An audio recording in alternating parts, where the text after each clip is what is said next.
It is Monday, June 23rd. You're watching CTV Morning Live. Thank you so much for being with us. We're going to get an update from Bear Clan Patrol throughout the morning. Daniel Homerson is with them this morning. He's going to tell us what's new there and some of the programming happening and what you could do to support them. But first, your headlines. A deadly double shooting in Victoria Beach. RCMP believe it was targeted and the suspect is still on the run. What we know so far. After U.S. airstrikes hit Iranian nuclear facilities, tensions are surging. What Canada's doing to protect citizens overseas and the latest global travel alert now in effect. And despite the rain, the celebrations went on. Indigenous Peoples Day at Assiniboine Park was full of culture, community, and resilience. Bringing in Terry now. Boy, did we get some much needed rain yesterday. Ooh. My house got pounded. Yeah, mine too. Like at times, I mean, there were times that it would seem to be like on the lighter side, but then whoosh. All of a sudden, it was we good, needed though. it. Yeah, absolutely. Are we going to get more of that? It's still coming down, Rochelle. Not necessarily here, obviously, not right in Winnipeg, or you'd be like, it's still coming down. You wouldn't have to ask me. But there are places in Manitoba that, yes, are still seeing that rain. 12 degrees at the moment, winds out of the west. They're on the lighter side right now, just 10 kilometers per hour. The pressure is rising and the humidity is sitting at 92%. Where that rain is still falling right now, we'll back up over here and take a look through west central Manitoba, moving up into parts of the north. Right now, we're just dealing with some clouds over much of the southeastern part of the province, but you can see there's even still some more precipitation in areas just off to the east of us. So the futurecast will show us that is really central northern Manitoba. That's where the bulk of the activity will be today. That being said, there's still the possibility you can see some very scattered, patchy precipitation showing up, and this could happen through the afternoon. So the possibility that we still see some scattered showers, although, like I said, the bulk of the activity will be moving through much of northern Manitoba, and it really did help with that air quality. I'm sure a lot of people noticed it got a little bit smoky over the weekend, Saturday especially through the day, and then that rain yesterday helped, and the possibility that we're going to see more rain, or certainly in the areas needing it the most today, and suddenly we're waking up this morning and there are no air quality warnings in place. So there's some good news for us. Still likely to see some more of that precipitation rolling through central Manitoba in a couple of days' time. We're looking to be on the clearer side after today with at least a mix of sun and cloud, or at times a few more clouds. Temperatures cooler today and then warming up, dipping ever so slightly before they really start to increase. Thank you, Terry. No arrests have been made yet as police continue to investigate the double homicide of a man and woman in Victoria Beach. Manitoba RCMP say they believe the fatal shootings of a 29-year-old Winnipeg man and a 41-year-old Victoria Beach woman represent a targeted attack. Around 2 a.m. on Friday, Mounties received a call about a shooting on Victoria Beach's Hampton Road. Officers said the suspect, who was reportedly driving a white truck, fled south on Highway 59 before police got to the scene. RCMP said in a Friday afternoon news conference that the victims were known to police and were killed in or near a secondary cottage at the site. Officers canvassed the area for possible witnesses. Police said risk to public safety is low. Anyone with information is asked to contact RCMP at 204-367-8728 or Crime Stoppers. Prime Minister Mark Carney is in Europe for back-to-back summits with defense at the top of his agenda. It is a fraught time, and European allies and Canada are going to be working in lockstep. His first stop is at the Canada-EU summit in Brussels today, where he's expected to sign a new security and defense pact with European Union nations. The meeting is also expected to touch on their partnership and maritime security. Tomorrow, Prime Minister Carney will travel to The Hague for the two-day NATO summit, where increasing defense spending will be a top priority. Tensions remain high on the world stage as people grapple with the fallout after the U.S. joined Israel's campaign against Iran, striking 3 nuclear sites. The U.S. has issued a global travel warning, urging all Americans overseas to exercise caution. Meanwhile, Ottawa says it's actively deploying an emergency crisis response in the Middle East to assist Canadians. CTV's Colton Prail reports. Strikes by U.S. forces on 3 key Iranian nuclear sites were a major military success, according to the White House. But the vice president says this does not mean the U.S. has entered into another Middle East war. We're not at war with Iran. We're at war with Iran's nuclear program. Iran says the U.S. has crossed a very big red line and reserves all options to defend itself. The door for diplomacy should be always keep open, but this is not the case right now. Washington claims to have set back the Iranian nuclear program by years, using new bunker-busting bombs for the first time, hitting enrichment facilities in Fordow, Natanz, and Isfahan. Experts argue it's too early to gauge that, as official damage assessments are still underway. But Iranian officials say uranium at these sites was already moved. Obliterating all ability to extend their nuclear program is impossible. The whole tactic here is to buy time for something else to happen. Meanwhile, fighting between Iran and Israel continues, damaging homes in Tel Aviv and reportedly destroying missile depots in Iran. Israel is calling the U.S. strikes a turning point in the war, Trump contradicting senior White House officials, saying he's open to a regime change in a Truth Social post. This is a huge change in the Middle East. It was a decisive action. It was the right thing to do. I thought somebody should do it for a long time, but better late than never.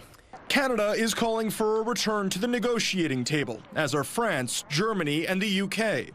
We want to see a resolution to this issue. We want to see the negotiations resume, and we want to see peace. Trump says he's prepared to talk and could launch more attacks if Iran won't take part. That deal is going to be far less favorable to them now than it was 10 days ago. While Iran considers military action, the country is also contemplating blocking the Strait of Hormuz.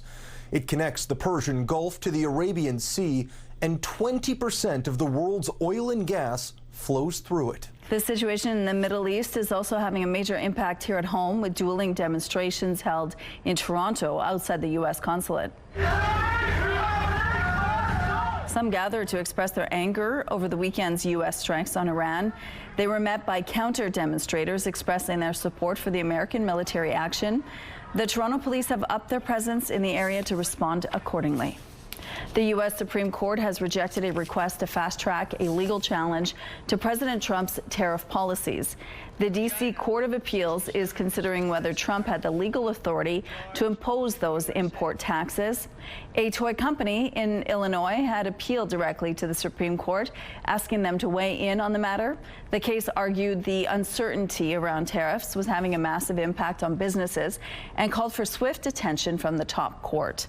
The court declined and didn't specify a reason. It often doesn't take up cases until lower courts have ruled.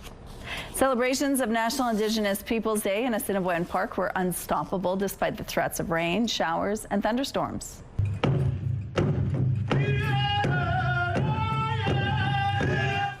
Assiniboine Park Conservancy had to move their events and activities indoors, but that did not stop people from watching powwows and learning how to bead. Park staff say it is important to honor Indigenous Peoples Day to better understand our history and how to move forward. Up next for the park, Canada Day celebrations. We're really encouraging people to come see our free music entertainment, our wellness programming, our movies, all free here at the park all summer long. You can find details on upcoming events at the park online. Here's a look now at what's happening in traffic on McPhillip Street. Looks like things are picking up over here and moving quite well. No issues to tell you about at this point. If you see any problems out on the streets, please let us know. Let's go now to Daniel Homerson. We're talking about the Bear Clan Patrol this morning. Tell us more about this program. Well, good morning, Rochelle. Bear Clan, safety, solidarity, and belonging. Bear Clan Patrol has been embodying those core values for the past decade here in the North End, as well as in West Broadway. You'll see them on the streets, reflective vests. They're working to make Winnipeg a better place for all. This morning, we're going to hear more about some of the new initiatives and partnerships here at Bear Clan. That's coming up at 6:37. Later on, we're going to find out about how they've been helping some of the wildfire evacuees who've been staying here in Winnipeg. We're also going to hear firsthand some of the experiences from volunteers here with Bear Clan Patrol. And later in the show, we're going to find out about some fundraising efforts and some of the collaboration they have with other community groups. So it's going to be a really great morning here, Rochelle. Looking forward to sharing more. Okay, thank you, Daniel. Terry, it's Monday, and if you're having a slow start to the day and week, you're not alone. This is not your typical traffic jam. This is a panda jam. Mama bear and her twin cubs got stuck while trying to get out of their den at the same time. Finally, one of the twins falls free from the top, followed by Mama and Oh my brother. goodness. That is a Three Stooges sketch right there. I wonder what they were eager to get out for. There must have been a good snack waiting for them. Maybe just some nice weather on the other side. Yeah, here he comes. There it is. Oh my goodness. Oh, good. It's clumsy joy. I love it. How's it feeling out there? A little bit cool this morning and definitely has a gloomy look to it, but air quality has improved greatly. If you were out and about on Saturday, you remember how smoky it got through the afternoon. And then Sunday, maybe people weren't out and about so much because the rain was coming down. In fact, my rain gauge this morning, I don't know if you can see through there, we got just over 10 millimeters. Just over 10 millimeters. That's a good soaking up here on the rooftop. My flowers, look how incredible they look after all of that. Yes, doesn't look like we're going to see a whole lot of rain today, but the possibility is there. 12 degrees right now, winds out of the west-southwest. They're 14 kilometers per hour. Those winds will be increasing later on today.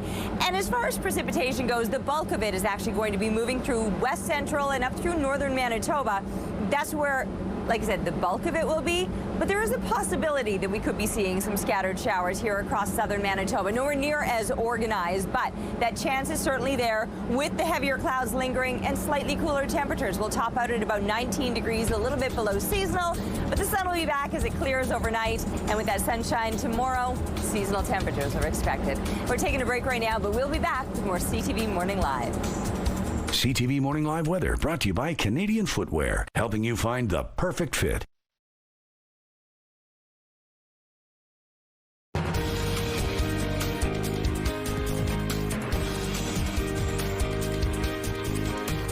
Good morning. Coming up to 6:15. A vacant home in St. James was torn down Saturday after catching fire hours earlier. Firefighters battled the flames at this Douglas Park Road home starting around 3 in the morning. The city says crews used aerial ladders and hand lines to get the fire under control. The damage was significant and an emergency demolition happened later in the day. No injuries were reported and the cause of fire is being investigated. Wildfires continue to plague Western Canada, but in some parts of the prairies, evacuees are slowly being allowed to return home. But that comes with risk. CTV's Alex Carpet shares how some are feeling about that. It's been an active wildfire season in Western Canada, particularly in Manitoba, where over 902,000 hectares of land have so far burned throughout the province. The early wildfire season prompted thousands to evacuate their homes across the prairies, but with recent favorable weather conditions, many are now returning home. The chief of Pimichikamac Cree Nation in northern Manitoba says there's still an active fire near the community, but that crews have it under control, which is prompting the return of evacuees. There's always the chance that you could have a big massive fire again and we may have to evacuate again. But others aren't as willing to take the risk of going home. We go back home and there's another fire and then all of us will be scattering around and be in different places. Like, I don't want to experience this anymore. Friday marks the first official day of summer, and Environment and Climate Change Canada is forecasting this season will be warmer than normal, setting the stage for more wildfires to flare up. Climate models are really predicting fairly large dry areas again over the summer, so while we might have a bit of a lull, we do kind of expect fire activity to probably kick back up, probably in midsummer and later, I think. As for Monius, he understands the situation could change at any minute. But try to be ready just in case something happens again. Although there is a risk, Monius is adamant he wouldn't put any of his residents in harm's way if he didn't believe it was safe. Alex Carpet, CTV News, Winnipeg. An out-of-control wildfire forced the evacuation of a community just east of Halifax Sunday. The fire burned close to homes and grew quickly in size, fueled by gusty winds and dry vegetation. At one point, crews battling the fire had to be pulled out of the woods for their safety. With the help of some rainfall, they made progress and stabilized the situation.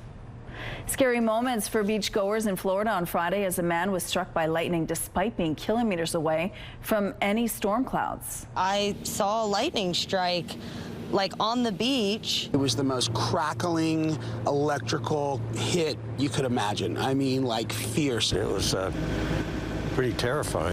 Authorities say bystanders jumped in to pull the 29-year-old man out of the water and perform CPR. He was taken to hospital in critical condition.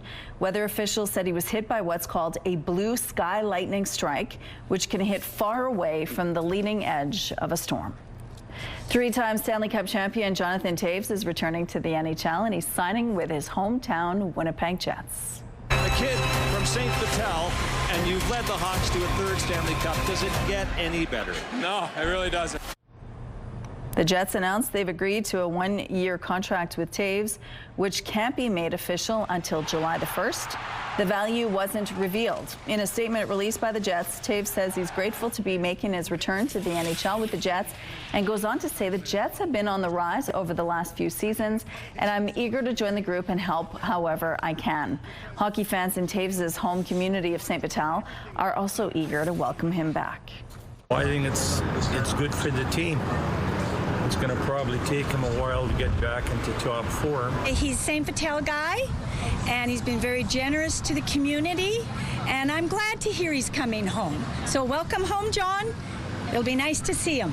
The longtime Chicago Blackhawks captain helped lead the franchise to Stanley Cup championships in 2010, 2013, and 2015, and he claimed Olympic gold with Canada in 2010 and 2014.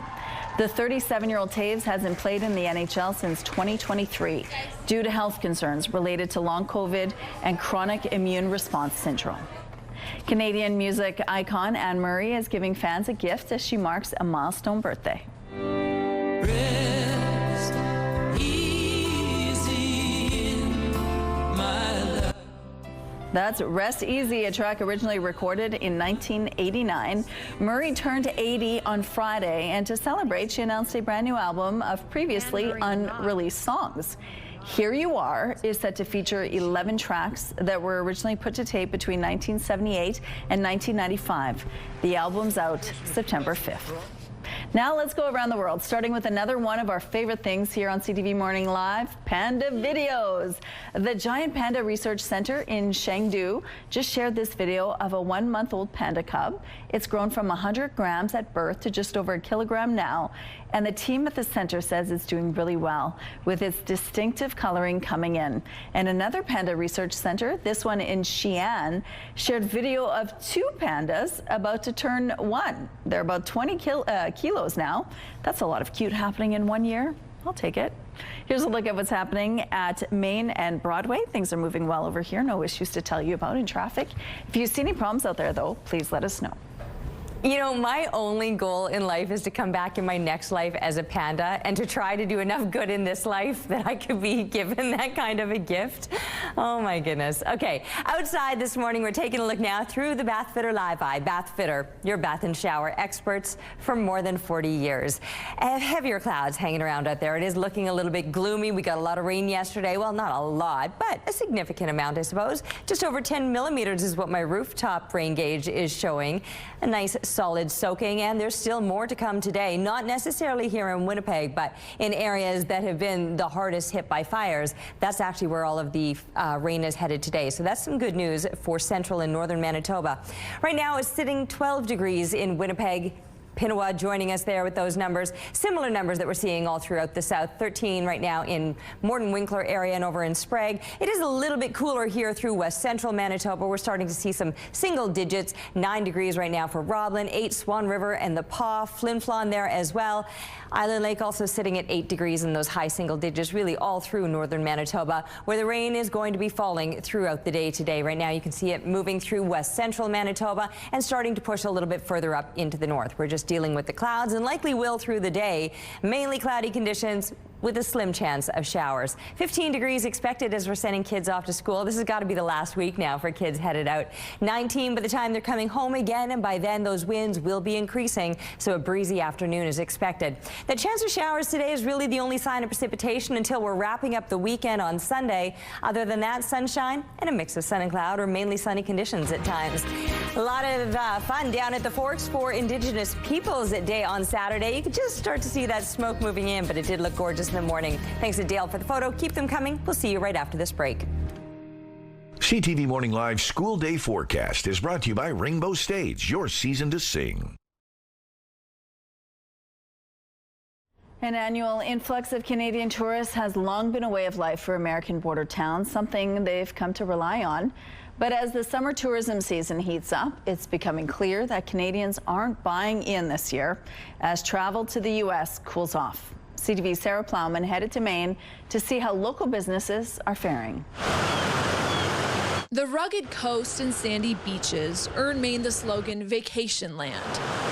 But this year, fewer Canadians are showing up. Down here at Long Sands Beach, it's usually lined with Quebecois or New Brunswick, and they're not here. I mean, some are, but not like normal. At his brewery, it's meant fewer customers. I would say don't be afraid of us. We're not afraid of you. We're sorry. Land crossings into Maine have dropped by 27% compared to last year. Other Northeast states are noticing it too. Massachusetts expects bookings to be down by 20%. Vermont reports that hotel reservations by Canadians are down 45%, credit card spend by Canadians down 36%. In New York City, bookings by Canadians are down 45%. Democratic governors blame President Trump's rhetoric. When asked if premiers would encourage Canadians to travel to the U.S., New Brunswick's premier says she can't right now. I'm going to tell them to go and see my neighbors in Nova Scotia. I'm going to tell them to spend some time at home because the relationship has been challenged by leadership, and we need to get back to normal. That's what we all want. At Old Orchard Beach, up to 40% of tourists are typically Canadian, regulars who've made this vacation tradition, some for decades. We've only had maybe a handful of people cancel, if that. His regulars still plan to visit. He says more Canadians canceled at his brother's business and thinks the exchange rate coupled with political turmoil will impact tourism. It's sad because the Canadians lose out on one of their favorite places to go, and then the mom and pop places like us lose out as well. Still, more Canadians have started to show up. A relief here, more than half her customers are from Canada. We want to see you. We love you. Come on down. I think a lot of the political stuff keeps us divided. I think we should stay together and help each other out and not fuel into a lot of the political theater and division. As fewer Canadians travel to Maine, the state's governor is traveling to Canada with a trip to New Brunswick and Nova Scotia this week, trying to promote her state as a top destination. Sarah Plowman, CTV News, Old Orchard Beach, Maine. CTV Morning Live is brought to you by Robin's Donuts, your favorite stop.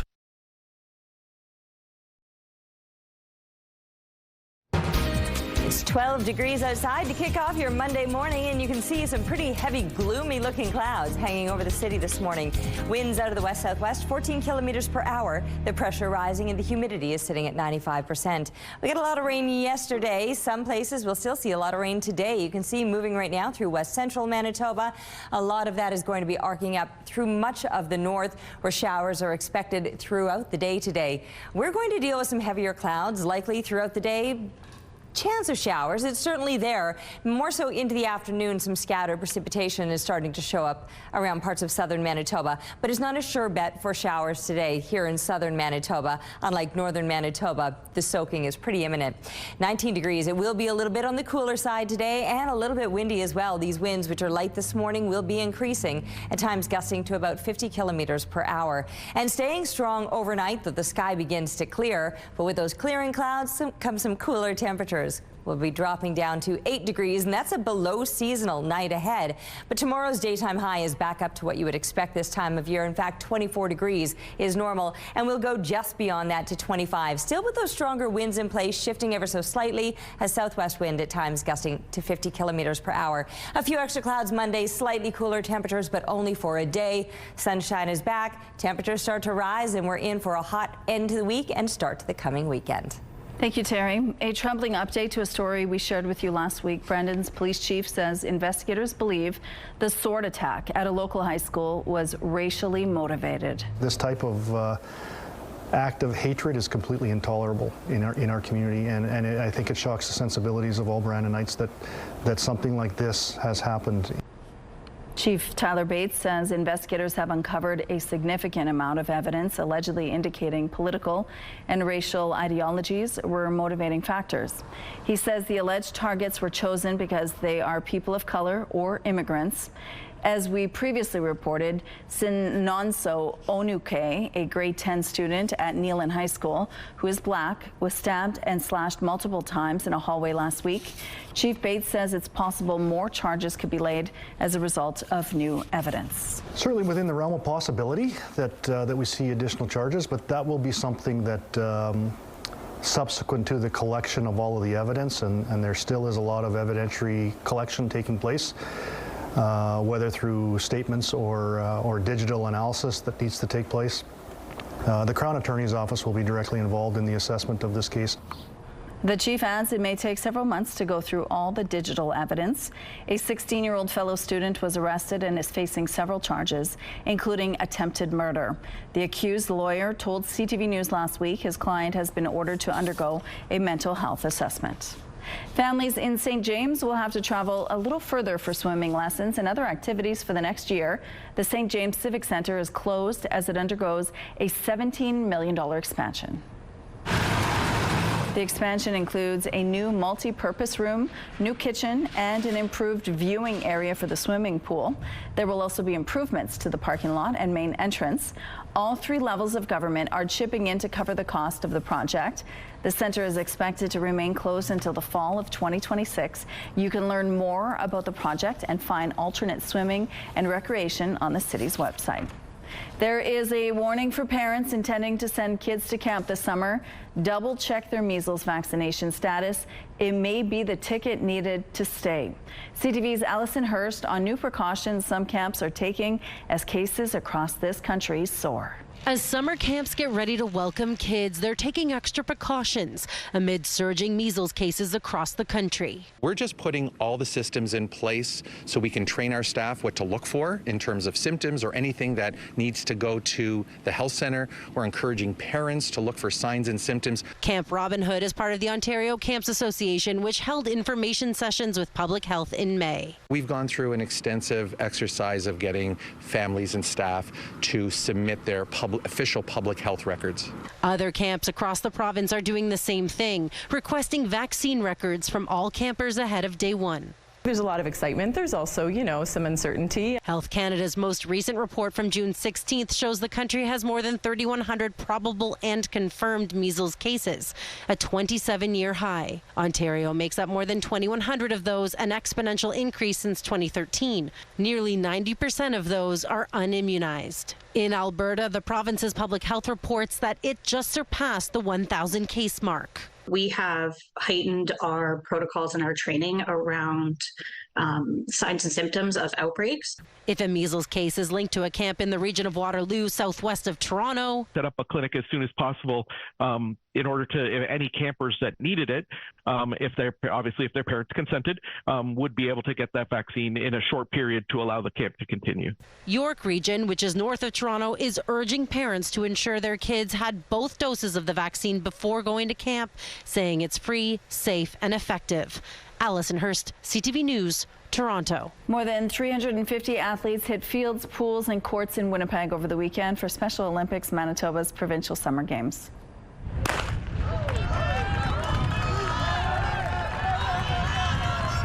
This was the first Summer Games since 2017. On Saturday, athletes took over the University of Manitoba Stadium for an afternoon of track and field. At other venues around the city, athletes competed in sports like golf, soccer, swimming, and rhythmic gymnastics during the three-day event. So many athletes tell us that this is the absolute pinnacle of their years, of their four-year cycle. They participate in programs year-round across the province, and so for them to have an event like this, where they've got their family and friends cheering them on, the public cheering them on, truly, all I keep hearing this weekend is just that the energy is up and everyone is so happy and joyful to be here. Athletes were also competing for a chance to represent Manitoba at the 2026 Special Olympics Canada Summer Games. Those are happening next summer in Medicine Hat, Alberta. Here's a look now at what's happening at the current traffic situation around Portage at Polo Park. It looks like things are moving well over here. No issues to tell you about at this point. If you see any problems out there, let us know, please. And here's a look at your gas prices. The Canadian average stands at $1.41, while the provincial average is lower at $1.33. In Winnipeg, the average is $1.32. The lowest price in the city is $1.24. All this info is on gasbuddy.com. Price at the pump brought to you by kidneycard.ca. Get a free tow and a tax receipt for value of your car. Let's go now to Daniel Homerson, who's hanging out at Bear Clan Patrol this morning, and they do a lot of important work in that community. Good morning, Daniel. Good morning, Rochelle. You're absolutely right. We're here on Jarvis Avenue this morning, right in the north end, and I'm joined by Executive Director Kevin Walker. Good morning, Kevin. Morning. Thank you for having us. Tell me a little bit about the space we're in this morning and what Bear Clan does here. Sure. This is our North End Patrol office, and it's run by Brandy Bobier from Community Helpers Unite. It's called Rising Eagles, and it's a safe space for the youth in the North End. And we're heading into the summer months. What kind of challenges and opportunities does the summer present for Bear Clan? Well, with the summer and change of weather, obviously water and things like that, the donations for some of the different summer items are going to be prominent. And then with that, we're going to be patrolling. We have lots of things going on within the city that we're working on as well. You mentioned youth, exciting time for young people in our city, graduation. Last week, you guys participated in the North End Grad Walk. Tell me how about that experience. Oh, it was a great experience. Always seeing the people succeeding, and some of our students that we've been working with has been great. I'd like to give a big shout out to St. John's, graduates from St. John's, Children of the Earth, Elmwood, and R.B. Russell. A bunch of fantastic kids there. The work Bear Clan does is always evolving. Tell me a little bit about some of the new initiatives happening here. Sure, yeah. We're working with the Downtown Safety Patrol new plan that they have, action plan that they have this summer. That'll involve DCSP, obviously, us. OPK, I believe, is involved. Joshua Neepanak, his group, is involved as well.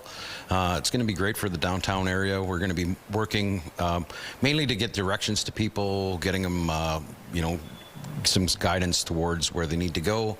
Also being a resource that they can count on to if they have any troubles down in that area. Sounds like you guys are on the right path this summer. Coming up next hour, we're going to speak more with Bear Clan Patrol about how they've been helping wildfire evacuees, and a little bit more about the work that they do with schools here in our community. Rochelle. Thank you, Daniel. We'll check in a little later. Out on the rooftop now. How's it feeling out there? A little breezy, Terry? Definitely a little bit breezy, a little bit cool. I was wondering if I was being dramatic and overdressing a little bit, putting on a turtleneck in late June. I'm not mad about my choice, though. Honestly, it is certainly a cool feel to the air this morning, and that breeze has only picked up, and it brought in a little bit of that smoky aroma. I'm noticing that out here this morning too, which I wasn't noticing 20 minutes ago when I was last out here on the rooftop. It's 12 degrees, that wind out of the west-southwest, 14 clicks, the pressure rising, the humidity sitting at 95%. I would have hoped that all that rain that we got over the weekend would have helped with that smoke. And I mean, it certainly did. You remember the air quality on Saturday if you were out and about. It got pretty poor through the afternoon, but improved yesterday with that rain, and thought that was the case this morning, but maybe things will change now with the shifting winds. Heavier clouds still hanging over us, the possibility of some showers here through southern Manitoba, but a much slimmer chance that we're going to see that precipitation compared to northern Manitoba. Right now through west central Manitoba, the rain is still coming down, moving up into northern Manitoba, where it'll linger through the day. And like I said, we do have that chance of showers, but also the cooler temperatures right across the province, below seasonal temps expected today. Taking a break right now. We'll be back in a moment with more CTV Morning Live. CTV Morning Live weather brought to you by Garage Masters, your complete garage specialists.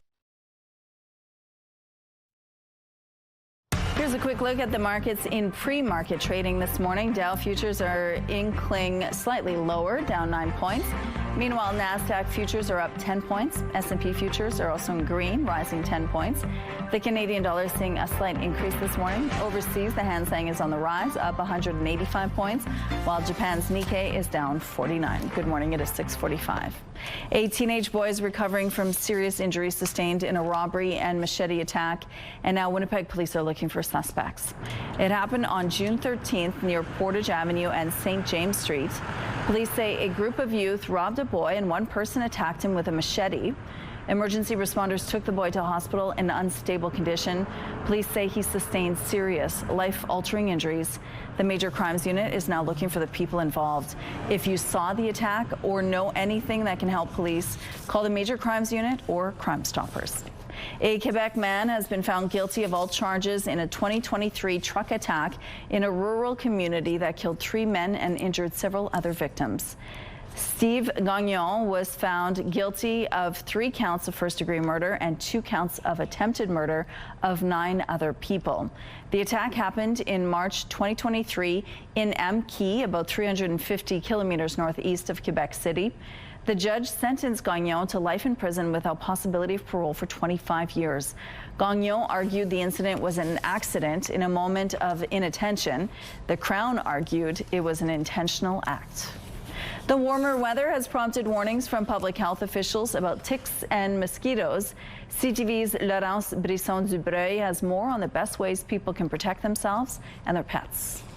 The buzz and the bites of summer are back, and with them, real health risks for humans and animals. At this Beaconsfield Dog Park, pet owners aren't taking chances. He's my baby, you know. With the warm, humid weather, Brianna DiGiulio knows ticks are a particular threat. With the climate change, the more humidity coming with the summer, I think that's definitely more of a concern. Experts agree ticks and mosquitoes are thriving. Thanks to Quebec's milder climate, they're surviving winters and spreading faster. Mosquitoes can transmit West Nile and other viruses, but it's ticks that carry Lyme disease. Epidemiologist Dr. Christopher Labos explains how it all starts with a bite. If you get infected with this bacteria, you could develop Lyme disease, and if you're not treated promptly with antibiotics, that could cause long-term complications. Quebec reported 652 cases in 2023, up from just 142 a decade ago. But Dr. Labos says that spike isn't only due to ticks, but more testing. In most parts of the country, people never tested for it. As climate conditions shift, more doctors and patients are looking out for signs. The good news, Lyme disease is preventable. Use DEET, cover your skin, and avoid tall grass. And if a tick latches on, go in with a pair of tweezers, grab it as firmly as you can, give it one good tug straight out. Dog owners say they're on high alert. Medication to protect them. I used to use it for 6 months, and now I use it for 9 months. Every time we go for a walk,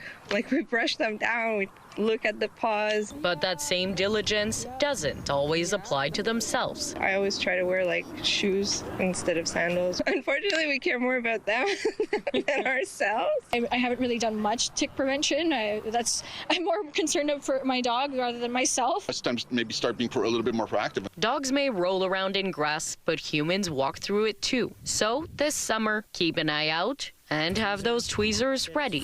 Laurence Brisson-Dubreuil, CTV News. A longtime martial arts instructor is giving back to the community with the help of his family and friends. I think these people need help. You know, I know what it means to be hungry. I surely do. And if we can help them, we're going to help them. Keith Saunders is the master instructor at Saunders Taekwondo Academy. He says he spent decades feeding unsheltered people in the city. Saunders and his team gathered outside Salon Mission on Sunday with enough food to serve 200 people. He said this is his way of comforting those in need. And his message is simple: look out for one another. Don't be afraid to come and give, because these are human beings. These are our family, These are our people. This is our country. We have to help each other. Sunday's meal marked the 125th time Saunders has hit the streets to spread his message of hope. The Oklahoma City Thunder have their long-awaited NBA title. The Thunder have taken the NBA by storm. For the first time, the NBA champion resides in Oklahoma City. The storybook season is complete. The Thunder beat the Pacers 103-91 in Game 7 Sunday night. Sunday's Game 7 win capped an incredible season. The Thunder won 84 games between the regular season and playoff. That ties them with the 1996-1997 Chicago Bulls for the third most in any season. This is actually the franchise's second title. They won in 1979 when the team was still in Seattle. They moved to Oklahoma City in 2008. Shai Gilgeous-Alexander was excellent last night, putting up 29 points and 12 assists. He was named Finals MVP. And here's a look now what's going on Osborne Street. Things are moving well over here. No issues to tell you about. If you do see problems out there, though, please let us know. It's a gloomy start to your Monday, though, with those heavier clouds hanging around. It's 12 degrees, so a little bit cool as well. Although for normal low temperatures, we're actually bang on seasonal. It's the fact that we're not going to see those temperatures rising much through the day. Those winds out of the west-southwest are 14 kilometers per hour. The pressure is rising, humidity sitting at 95%. So I was saying when I was upstairs on the rooftop about 10 minutes ago that I could start to smell a little bit of that smoke in the air. Still, though, no air quality warnings or statements that Environment Canada has issued through Manitoba, at least. We do have one section of Saskatchewan there with the air quality statement in effect. What you're seeing off to the east of us, that is actually thunderstorm watches and warnings. But again, nothing issued through Manitoba to concern ourselves with. Just a little bit of that kind of campfire aroma that you're going to notice out there. Perhaps the rain today will continue to help the situation going on. You can see it moving through central Manitoba, and up into the north is where it's headed. Most of northern Manitoba, with the exception of Churchill, will likely deal with some heavier clouds and showers today. Churchill still some heavier clouds, but a few sunny breaks. And you can see the temperatures, they're going to be on the cooler side and a little bit below seasonal no matter where you are. And yes, the precipitation will be fairly consistent and steady throughout the day today through much of northern Manitoba, whereas southern Manitoba has the possibility of some showers, but it'll be very scattered and patchy through the afternoon. The couple of places that might see a little bit of precipitation. Our temperatures, too, are below seasonal, with 24 degrees being normal for this time of year, and perhaps a little more activity expected across that eastern border with showers or thunderstorms throughout northwestern Ontario. Cool, cloudy today. That chance of showers is there, but a warm up to come with the sunshine returning as early as tomorrow. Thank you, Terry. Let's check in now on the team at 103.1 Virgin Radio. Good morning. Happy Monday. Happy Monday to you. Nice to see you all. We are embarking upon a project officially starting for real this morning. It's your summer bucket list. What is on your summer bucket list? Please text us what is on your summer bucket list, and I'll tell you why. Because we're going to try and facilitate as many of those as possible. It's the Summer Bucket List Project. Text 99999. What's on your list? How can we help? The reason we got into this is because Chrissy Troy very recently knocked off a huge thing on her bucket list. Since she was little, she has wanted to go see a certain team play a certain sport, and she did it. Chrissy. Toronto Blue Jays, never been to a game, did it in May. Oh, it was great. So that's what started the whole conversation. And then I'm like, Lloyd, is there a thing like where people share what's on their bucket list and maybe we can help make that happen? And LTI's like, well, mine would be a good example. This guy on his summer bucket list for 2025 is... I want to catch a big fish. I want to catch a master angler. I don't care what species. I love it. I just want the certificate. Yeah. I want a master angler. So we are going to facilitate this guy getting a master angler. So what is yours, everyone? Text us 99999. There's no rush. We're playing the long game with this. We've got miles and miles ahead of us, and we will try and facilitate some of these bucket list items being crossed off. Mine's pretty easy. For years, I've wanted to go to a certain place in Manitoba. That place, Beaver, Manitoba. Okay. And I'm going to do that. And I'm stoked. Beaver, Perfect. Manitoba. I'm coming. So 99999, and we'll start this project today. Sounds like a big summer, guys. Thank you so much. Well, June is National Indigenous History Month in Canada, with people coming together to celebrate the contributions of First Nations, Inuit, and Métis people. CTV's Alison Bamford spoke with a pair of Indigenous artists about how they are reclaiming their culture. Let's go with a blue. Each bead, each color is picked with purpose. These are my favorite ones to do. Strung together from a good place. Because our teaching is whatever you're feeling, whatever you're thinking while you're creating art or food for someone else, you have to feel good, because that what you're feeling is going to be gifted outwards. Honey Constant Inglis learned to bead from the matriarchs in their family. The craft is the invisible string that's slowly mending the two-spirit artist. Finding what makes me feel beautiful and pretty has helped me become more confident by saying I'm a two-spirit person, by saying I'm an Indigenous archaeologist. I pick it up with the needle. Azaria Tottenham didn't always embrace her Indigenous roots either. Growing up, her family hid that part of their identity. They did it at any cost to avoid the fact that they were Indigenous and denied that a lot. Today, each stitch brings the 20-year-old closer to her culture. This was my very first piece of beadwork that I ever worked on. It's a reminder of where I started. And how far she's come. Her artwork's been shared as far away as Spain and Panama. Since reconnecting with culture, it's completely changed who I am.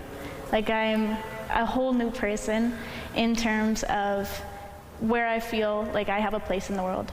For Constant Inglis, sharing their culture has taught them more about others. In our language, we say Wugotuin, which is a natural at teaching that we're all connected. We are more family than we are apart. A big lesson learned from the tiniest of beads. Allison Bamford, CTV News on Treaty 6 territory. Are you ready to crank up your summer? Country Thunder is bringing the party to Princess Auto Stadium on July 10th, and we've got 4 tickets with your name on them. Get ready to sway and sing along with Riley Green, Tyler Hubbard, Nate Smith, and Madeline Merlot under the summer stars. To enter, head to the contest page on our website, ctvnewswinnipeg.ca, and enter the clue word, Thunder. Good luck. We're going to take a break here. We'll be back after this.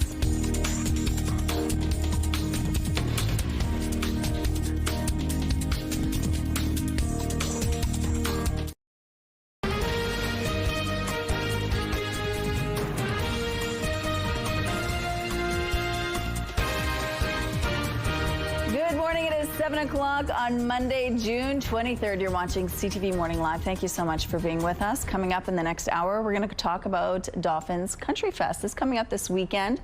Thousands of people sort of invade the city and take part in the wonderment of the festival. It's a lot of great talent coming in from all over the world. So we're going to find out a little bit more on who's going to be there, as well as the economic spin-off that it has on Dauphin. But first, your headlines. Some wildfire evacuees begin returning home, but some say the risk of going back is still too high. Plus, Prime Minister Carney meets with global leaders. Defense and security top the agenda in Europe this week. And Paris makes a splash with swimming in the Seine for the first time in 100 years. The river is open to the public. Bringing in Terry now. We got lots of rain yesterday. And maybe more on the way? Yeah, I mean, the possibility is certainly there that we see some more. We did get a good soaking yesterday. Not as many areas that needed that rain yesterday got it, but today might be the chance for much of northern Manitoba. 12 degrees right now with winds out of the west-southwest, 14 kilometers per hour. The pressure rising, humidity sitting at 95%. So, for example, yesterday, places like Flin Flon only got about 1 millimeter of rain. Meanwhile, my rain gauge up on the rooftop this morning is showing more than 10 millimeters fell right in the downtown area. Out at the airport, they're registering about 6 millimeters of rain yesterday. 5 to 10 millimeters is the average throughout the city. There was a little bit more through the Whiteshell area, so certainly got a good soaking there. And then today, those parts of northern Manitoba that really didn't see much might be getting their round of precipitation. Here it begins through west central Manitoba, and the futurecast will kind of give us an idea of where that rain is going to be showing up through the day today. So you can see central Manitoba, but much of northern Manitoba will also be getting a lot of that precipitation right into the northeast, into the afternoon, evening time. We have the possibility of seeing some very scattered, patchy shower activity showing up. Heavier clouds will certainly linger, and no matter where you are today, cooler temperatures are also expected, but also some stronger winds increasing, which might not be ideal. I mean, the rain, the cooler temperatures, great for the fire situation. Winds, not so much. But again, we get what we get. Now, tomorrow, another round of precipitation likely to be rolling through central Manitoba and pushing up in areas to the north of us. Clearing out here in much of southern Manitoba. With the clearer sky comes some warmer temperatures as well. Well, today will be below seasonal. Tomorrow, we're back to normal or maybe even slightly above, with 24 degrees being seasonal for this time of year. And our art today, after the rain, a rainbow, looking beautiful thanks to talented 4-year-old Millie for today's artwork. And we would love to see your submissions as well. So draw, color, or paint and send that to us, winnipegweather@ctv.ca. Thank you, Terry. RCMP and the Correctional Service of Canada are on the lookout for an inmate missing from Stony Mountain Institution. An alert and an arrest warrant were issued this morning for 41-year-old Jason Van Wyck. His absence from the Stony Mountain Minimum Security Unit was discovered earlier today. Van Wyck is 6 feet tall and weighs about 240 pounds. He has a fair complexion, green eyes, and brown hair. He is currently serving a sentence of just over 2 years for multiple counts of break and enter and theft, assault with a weapon, and convictions for other offenses. Anyone who has information on the whereabouts of Jason Van Wyck is asked to contact Manitoba RCMP. No arrests have been made yet as police continue to investigate the double homicide of a man and woman in Victoria Beach. Manitoba RCMP say they believe the fatal shootings of a 29-year-old Winnipeg man and a 41-year-old Victoria Beach woman represent a targeted attack. Around 2 a.m. on Friday, Mounties received a call about a shooting on Victoria Beach's Hampton Road. Officers said the suspect, who was reportedly driving a white truck, fled south on Highway 59 before police got to the scene. RCMP said in a Friday afternoon news conference that the victims were known to police and were killed in or near a secondary cottage at the site. Officers canvassed the area for possible witnesses. Police said risk to public safety is low. Anyone with information is asked to contact RCMP at 204-367-8728 or Crime Stoppers. Police have a 38-year-old man in custody after a violent crime spree in St. Boniface. It all happened on the evening of Saturday, June 14th. Police say after breaking into 2 vehicles and threatening a witness with a brick, the suspect broke into a home in the 300 block of Amel Avenue. He then sexually assaulted a woman. A neighbor heard the woman scream and chased the suspect out of the building. The woman's father then gave chase down the street. Police arrived and arrested a suspect near Waterfront Drive and Bannatyne Avenue. He's facing several charges, including sexual assault, break and enter, and uttering threats. Wildfires continue to plague Western Canada, but in some parts of the prairies, evacuees are slowly being allowed to return home. But that comes with risk. CTV's Alex Carpa shares how some are feeling about that. It's been an active wildfire season in Western Canada, particularly in Manitoba, where over 902,000 hectares of land have so far burned throughout the province. The early wildfire season prompted thousands to evacuate their homes across the prairies, but with recent favorable weather conditions, many are now returning home.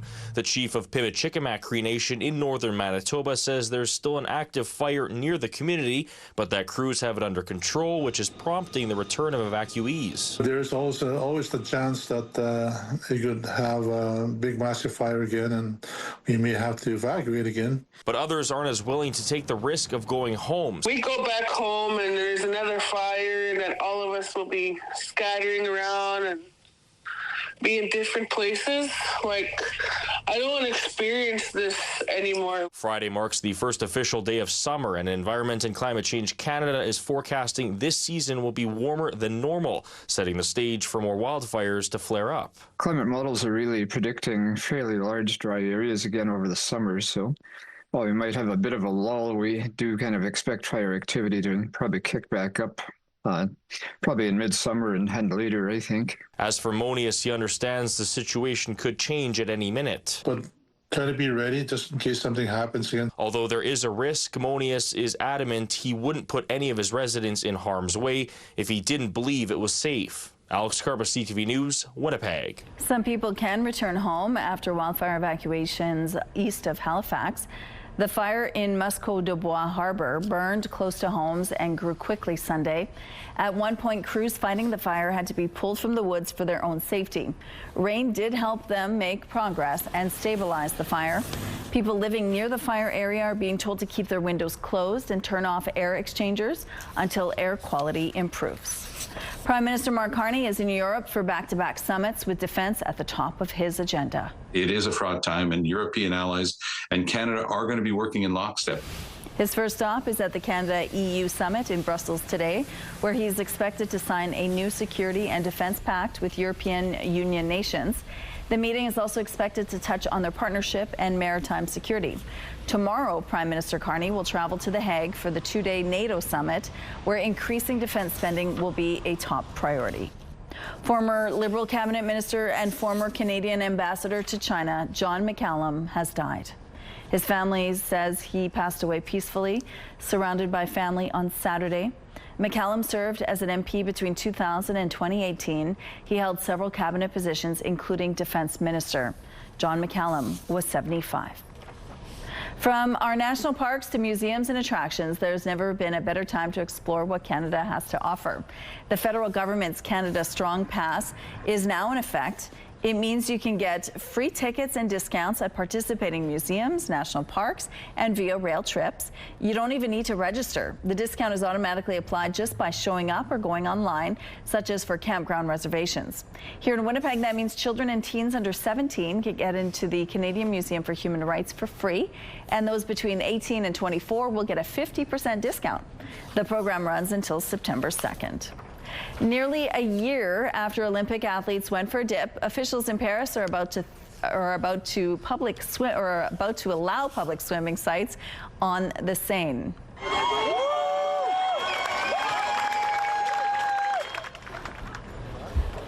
That was Paris Mayor Annie Hidalgo last year, showing she was sure the Seine was safe and ready for Olympic swimming. Swimming in the Seine has officially been banned for more than a century because of water quality. But on July 5th, 3 new bathing spots will open. One is near Notre Dame Cathedral, another near the Eiffel Tower, and a third is in the city's eastern end. All of them will be free of charge, and a green flag will fly when water quality is good enough for swimming. Here's a look now what's happening on Notre Dame Avenue. Pretty good so far. No issues to tell you about in this area. Barely a car to be seen at this point. If you have any trouble out on the streets, though, please let us know.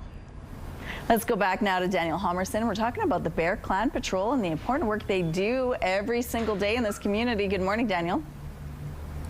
Good morning, Rochelle. Good morning, Winnipeg. Yeah, we're here at Bear Clan Patrol in the North End.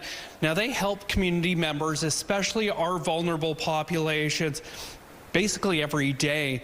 And they do that through reconciliation and relationship building. And relationship building is going to be a big key point in our next visit at 7:27. We're going to hear about how Bear Clan's been helping some of the wildfire evacuees, especially young people, while they've been staying here in Winnipeg. We'll also hear a little bit about the work they do with schools here in the North End. Then coming up at 7:42, I'm going to speak with a volunteer here at Bear Clan Patrol about what it's like to head out on the streets with the rest of the volunteers. And later in the show, we're going to learn about some fundraising efforts here and then wrap it up by finding out how Bear Clan works with other organizations in the community, Rochelle. Okay, thank you, Daniel. Let's go out to the rooftop now.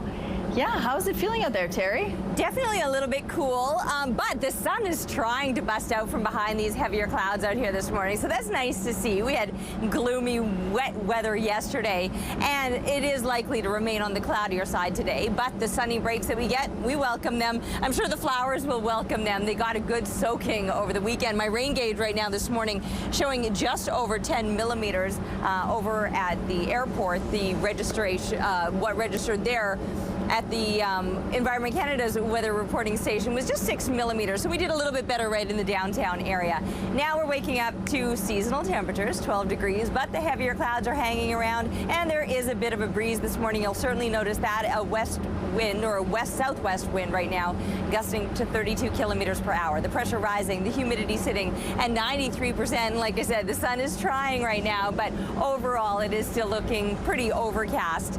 Just a pocket of sunshine right up in the east where the sun is doing its best. Now, cooler temperatures are expected all around the province today. And with those cooler temperatures comes another soaking for northern Manitoba, who didn't see much over the weekend. Oh, there you can see that nice little halo where the sun is trying to shine through. Northern Manitoba didn't get much of that rain yesterday, but today is the day that that soaking could happen. Oh, here it comes out. Yeah, look at that. Getting bright up here. Oh. And the warmth that you can feel, honestly, what a difference that makes. Now I do feel a little bit silly standing out here in my turtleneck. Anyway, as far as the conditions go today, there's a possibility of showers, but some heavier clouds, a little bit cool. It warms up for tomorrow. CTV Morning Live Weather brought to you by Mr. Lube Plus Tires. Same-day oil and tire changes.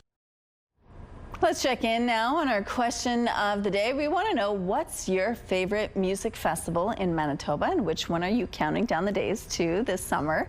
Our question of the day has moved from Twitter, so now we want you to text your answer along with your name to 10400. Make sure to follow the automated instructions so we can feature your response. At CTV Morning Live, we're all about celebrating your amazing pets, whether they're furry, feathered, or scaly. Your Pet of the Week submissions are amazing. We want more, whether they're dogs, cats, birds, or any other pet pals. Send them our way. Drop your pet photos and a fun little story about them to Pet of the Week at ctv.ca, and then catch us every Thursday between 6 and 9 to find out if your pet is our Pet of the Week on CTV Morning Live. We're going to take a break here. We'll be back after this. Good morning, it is 7:16. Mounties are asking for help tracking down 2 suspects following a frightening home invasion. It happened around 1 a.m. this past Thursday at a property in the RM of Glenella, Lansdowne. That's just northeast of Neepawa. RCMP have released these photos of the suspect vehicle, described as a GMC pickup truck with a white hood and roof and darker colored sides. Mounties say the pair forced their way into a home before being confronted by the armed homeowner. They then fled, but fired a gun at the house. While doing so, no one was injured. It's believed they drove eastbound on Provincial Road 261 afterwards. Anyone with information is asked to contact Neepawa RCMP or Crime Stoppers. Iran is once again vowing retaliation this morning in response to U.S. strikes on its nuclear sites. The U.S. says it hit 3 Iranian nuclear sites on Saturday night. Iran's top military leaders met this morning as they decide on their next move. Iran says the U.S. attack has now expanded its list of possible targets for its military. Iran's supreme leader has also sent his top diplomat to Moscow to ask for more help from Russian President Vladimir Putin. Canada is standing by the U.S. over the decision to strike Iran. The actions of the United States were an attempt to alleviate that threat. For our part, as the Government of Canada, we want to see a resolution to this issue. We want to see the negotiations resume, and we want to see peace. The United States inserted itself in Israel's war against Iran early Sunday as it launched strikes on 3 Iranian nuclear sites. Prime Minister Mark Carney wrote on social media that U.S. military action was designed to alleviate the, quote, grave threat Iran's nuclear program represents to international security. The situation in the Middle East is sure to be top of mind for the Prime Minister. He's arrived in Europe for 2 key summits. Your next trip to Shanghai could also include a trip to Legoland Shanghai. They've had their soft launch ahead of a grand opening in July. The park will be the world's largest Legoland and features more than 75 interactive rides, shows, and attractions. There's also the Lego Miniland, which has various landmarks across China, including the Great Wall, the Forbidden City, and Shanghai itself. All the models took more than 20 million bricks to build, over 168,000 hours.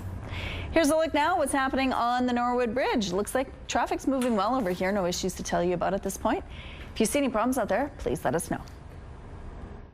CTV Morning Live Traffic brought to you by Mr. Lube Plus Tires. No appointment needed. Time now for some entertainment. Canadian music icon Anne Murray is giving fans a gift as she marks a milestone birthday. Rest easy in my love. That's Rest Easy, a track originally recorded in 1989. Murray turned 80 on Friday, and to celebrate, she announced a brand new album of previously unreleased songs. Here You Are is set to feature 11 tracks that were originally put to tape between 1978 and 1995. The album's out September 5th. Dragons, zombies, and aliens faced off at the box office this weekend. Maybe they're not as bad as we think they are. The live-action adaptation of How to Train Your Dragon held onto #1 for its second weekend with $37 million US in ticket sales. Post-apocalypse zombie thriller 28 years later debuted with $30 million across North America, while Pixar's Elio landed in third with about $21 million. Beat those Monday blues with American Ninja Warrior at 7, followed by Yes Chef at 9, then wrap up the night with E-Talk at 10:30. It's all right here tonight on CTV. It's hard to believe, Terry, that there are 4 days left for my daughter this week, and then school's over. My son's already done. He wrote his exams last week. He's done. Yeah, I know, high school, right? It's Little weird. slackers in June. Mine's the same way. He's been done for a couple of weeks now. I'm like, are you kidding me? Good living. Yeah, but you're right. Middle school, elementary, youngins, they're still there for another couple of days, but even that's going to fly by so fast. Okay, let's talk a little bit about the conditions they have. Is it a good recess day? It will be a little bit cool. They might need that sweater. They might need some waterproof footwear. Who knows? I mean, it's not like we're going to see a lot of rain today necessarily, but we did see enough yesterday that there will be puddles out there for sure. Here's a look right now through the Bathfitter Live Eye. Bathfitter, you're a bath and shower expert for more than 40 years.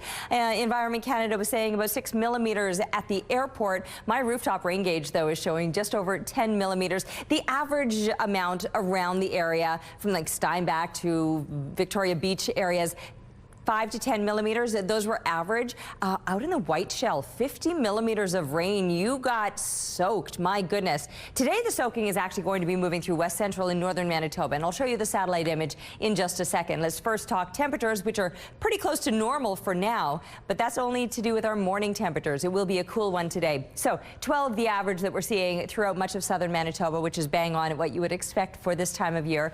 Northern Manitoba, a little bit cooler than that, but only by a few degrees. Still some high single digits for you to kick off the morning. Now, the satellite image is showing that precipitation right now through west central Manitoba, and it will be pushing all through much of northern Manitoba throughout the day today. You didn't get a lot of rain yesterday across the north, but today will be your day for the soaking. We're just going to be dealing with the cooler temperatures. Actually, so too will northern Manitoba. 15 we're sending kids off to school for one of the last few days. Up to 19 by the time they're coming home, with those stronger winds increasing. And it will be not just a cool day, but a breezy one as well, with the heavier clouds lingering and a slim chance of showers. Back to the sunshine tomorrow, and warmer temperatures expected then, especially as we're looking toward the end of the week. Indigenous People Day at the Forks on Saturday. Beautiful, bright start to the day. It did get smoky into the afternoon, but a great photo here by Dale. Thank you for sharing this with us. And keep the pictures coming, please, to Winnipeg Weather at ctv.ca. CTV Morning Live School Day Forecast is brought to you by Rainbow Stage, your season to sing. Lobster fishermen in Canada are keeping a close eye on trade talks with the U.S. and China. The industry is vulnerable to both the environment and economy. Leaders say they're doing okay right now, but as CTV's Paul Hollingsworth reports, there could still be trouble in the waters ahead.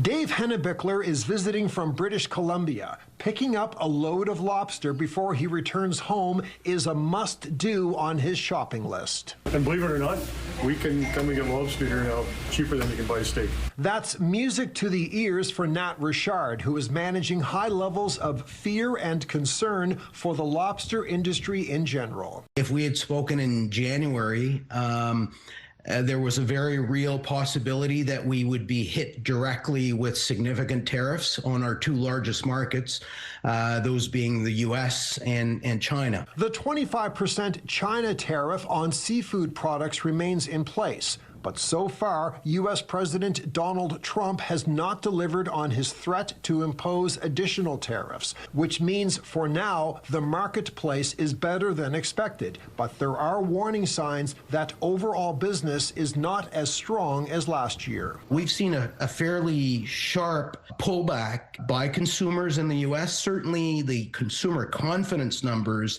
in April and May were quite scary, quite a drop. The 1-2 punch of tariffs and fewer Americans buying lobster amount to another troubling and unstable chapter for Carl Allen. I operate in an industry that has an extreme amount of uncertainty built into it by nature. I leave the wharf in the morning. I do not know how many pounds of whatever I'm going after I'm going to catch. Volatility is nothing new in the lobster industry. It nearly hit rock bottom during COVID, but domestic revenues and overseas markets rebounded within 2 years. How do you factor that kind of volatility, that kind of uncertainty into business planning is a huge challenge. And Allen has concerns that go beyond just tariffs. The fear is always, does the U.S. go into some sort of recession where consumer spending in general it drops. If that happens, Alan fears the lobster industry could land in the crosshairs of global financial uncertainty, which, combined with tariffs, could lead to major setbacks for those who make their living at sea. Paul Hollingsworth, CTV News, Eastern Passage, Nova Scotia. Bear Clan Patrol is doing a lot to support students in schools as well as fire evacuees. We're going to find out a little bit more about that after the break. Stay with us. Let's go back now to Daniel Homerson, who's live with Bear Clan Patrol this morning, and they have really supported the community in so many ways, even the wildfire evacuees. Good morning. Good morning, Rochelle. You're absolutely right.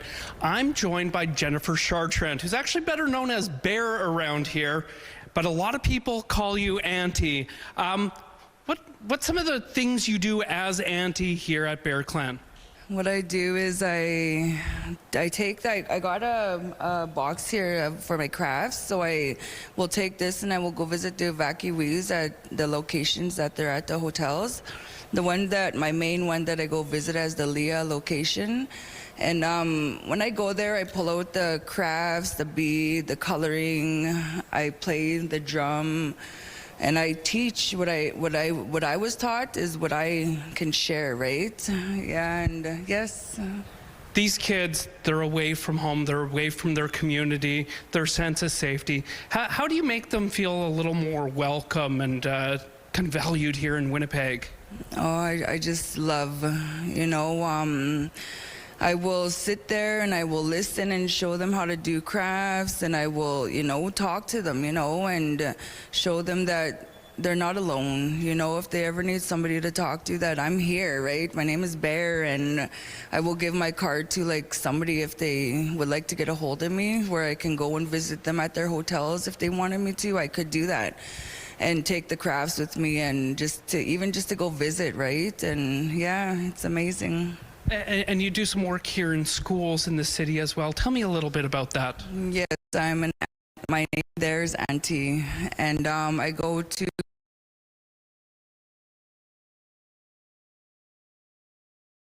Well, we lost that signal, unfortunately. Is it the weather that's maybe doing that? It could be. We know that anytime we're dealing with humidity, the traffic lights seem to malfunction in the city. It's bizarre that the effects that we can see sometimes with the weather. Today, we're dealing with some heavier clouds and some stronger winds, but also some cooler temperatures, even though where we're sitting right now is actually normal for this time of year. So we begin at 12 degrees, a seasonal low temperature, but those winds out of the west-southwest are already gusting to 32 clicks. The pressure is rising. The humidity is sitting at 93%, and heavier clouds. You can see out there a bit of sunshine. It's trying its best to break through those clouds, but overall it is looking a little bit gray and gloomy, but soggy through central Manitoba and up into northern Manitoba. Now, the precipitation never reads on our satellite image once you start to move into the northern part of the province, but you can bet that you are in for a soaking today, which is good news, because while we got the soaking yesterday here in southern Manitoba, northern Manitoba really didn't see much of that rain. And we know the situation up there regarding the fires. That rain is very welcome. The winds, not so much, and unfortunately, we're going to get a little of both today. Actually, we're going to get a trifecta of cool temperatures, did I just say cool temperatures? What am I trying to say? Cool temperatures, rain, and winds. There's the three. Oh, it's a struggle. It's Monday. Hang on, stay with me. We'll get through this. Winds out of the west will at times gust to 50 clicks, 19 degrees. That is a little bit below seasonal. Dropping even cooler overnight down to 8, which is below the seasonal low of 12 degrees. Those winds remain strong, and in fact, throughout tomorrow too, we're still going to be dealing with some stronger winds.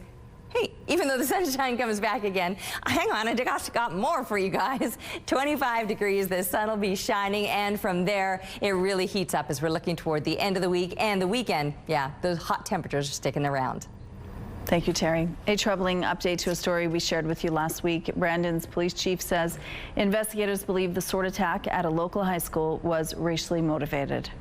This type of act of hatred is completely intolerable in our community, and I think it shocks the sensibilities of all Brandonites that something like this has happened. Chief Tyler Bates says investigators have uncovered a significant amount of evidence allegedly indicating political and racial ideologies were motivating factors. He says the alleged targets were chosen because they are people of color or immigrants. As we previously reported, Sinonzo Onuke, a grade 10 student at Neelan High School, who is black, was stabbed and slashed multiple times in a hallway last week. Chief Bates says it's possible more charges could be laid as a result of the new evidence. Certainly within the realm of possibility that we see additional charges, but that will be something that subsequent to the collection of all of the evidence, and there still is a lot of evidentiary collection taking place, whether through statements or digital analysis that needs to take place. The Crown Attorney's Office will be directly involved in the assessment of this case. The chief adds it may take several months to go through all the digital evidence. A 16-year-old fellow student was arrested and is facing several charges, including attempted murder. The accused lawyer told CTV News last week his client has been ordered to undergo a mental health assessment.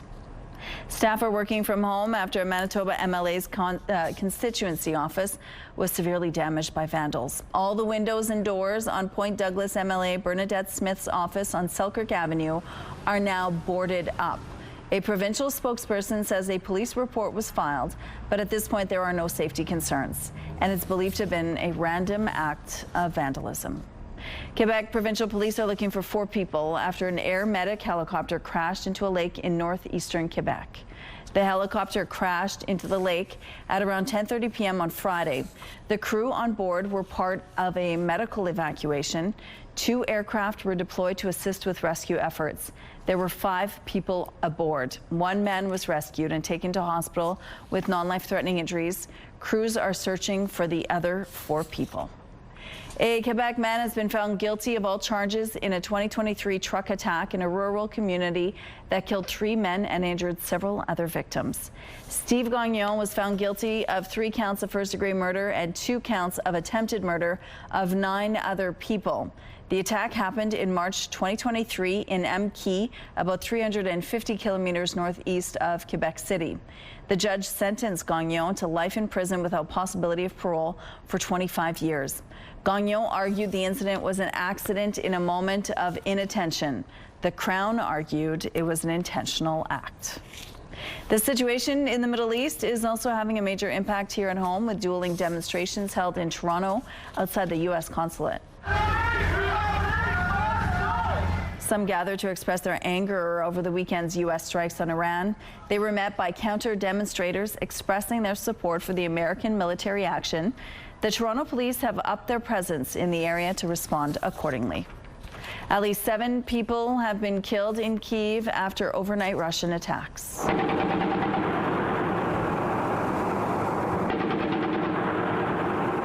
At least 6 of the people killed were in a high-rise building. 22 others in the city have also been injured.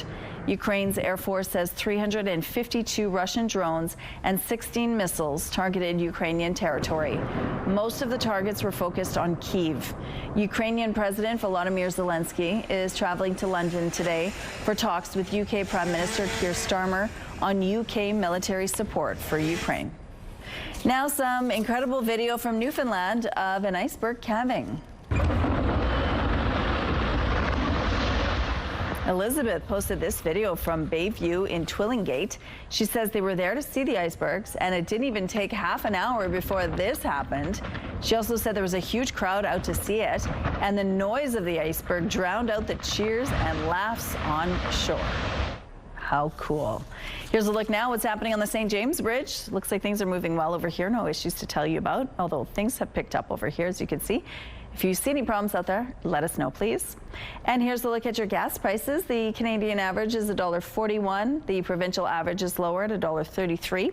In Winnipeg, the average is $1.32. The lowest price in the city is $1.24. All this info is on gasbuddy.com.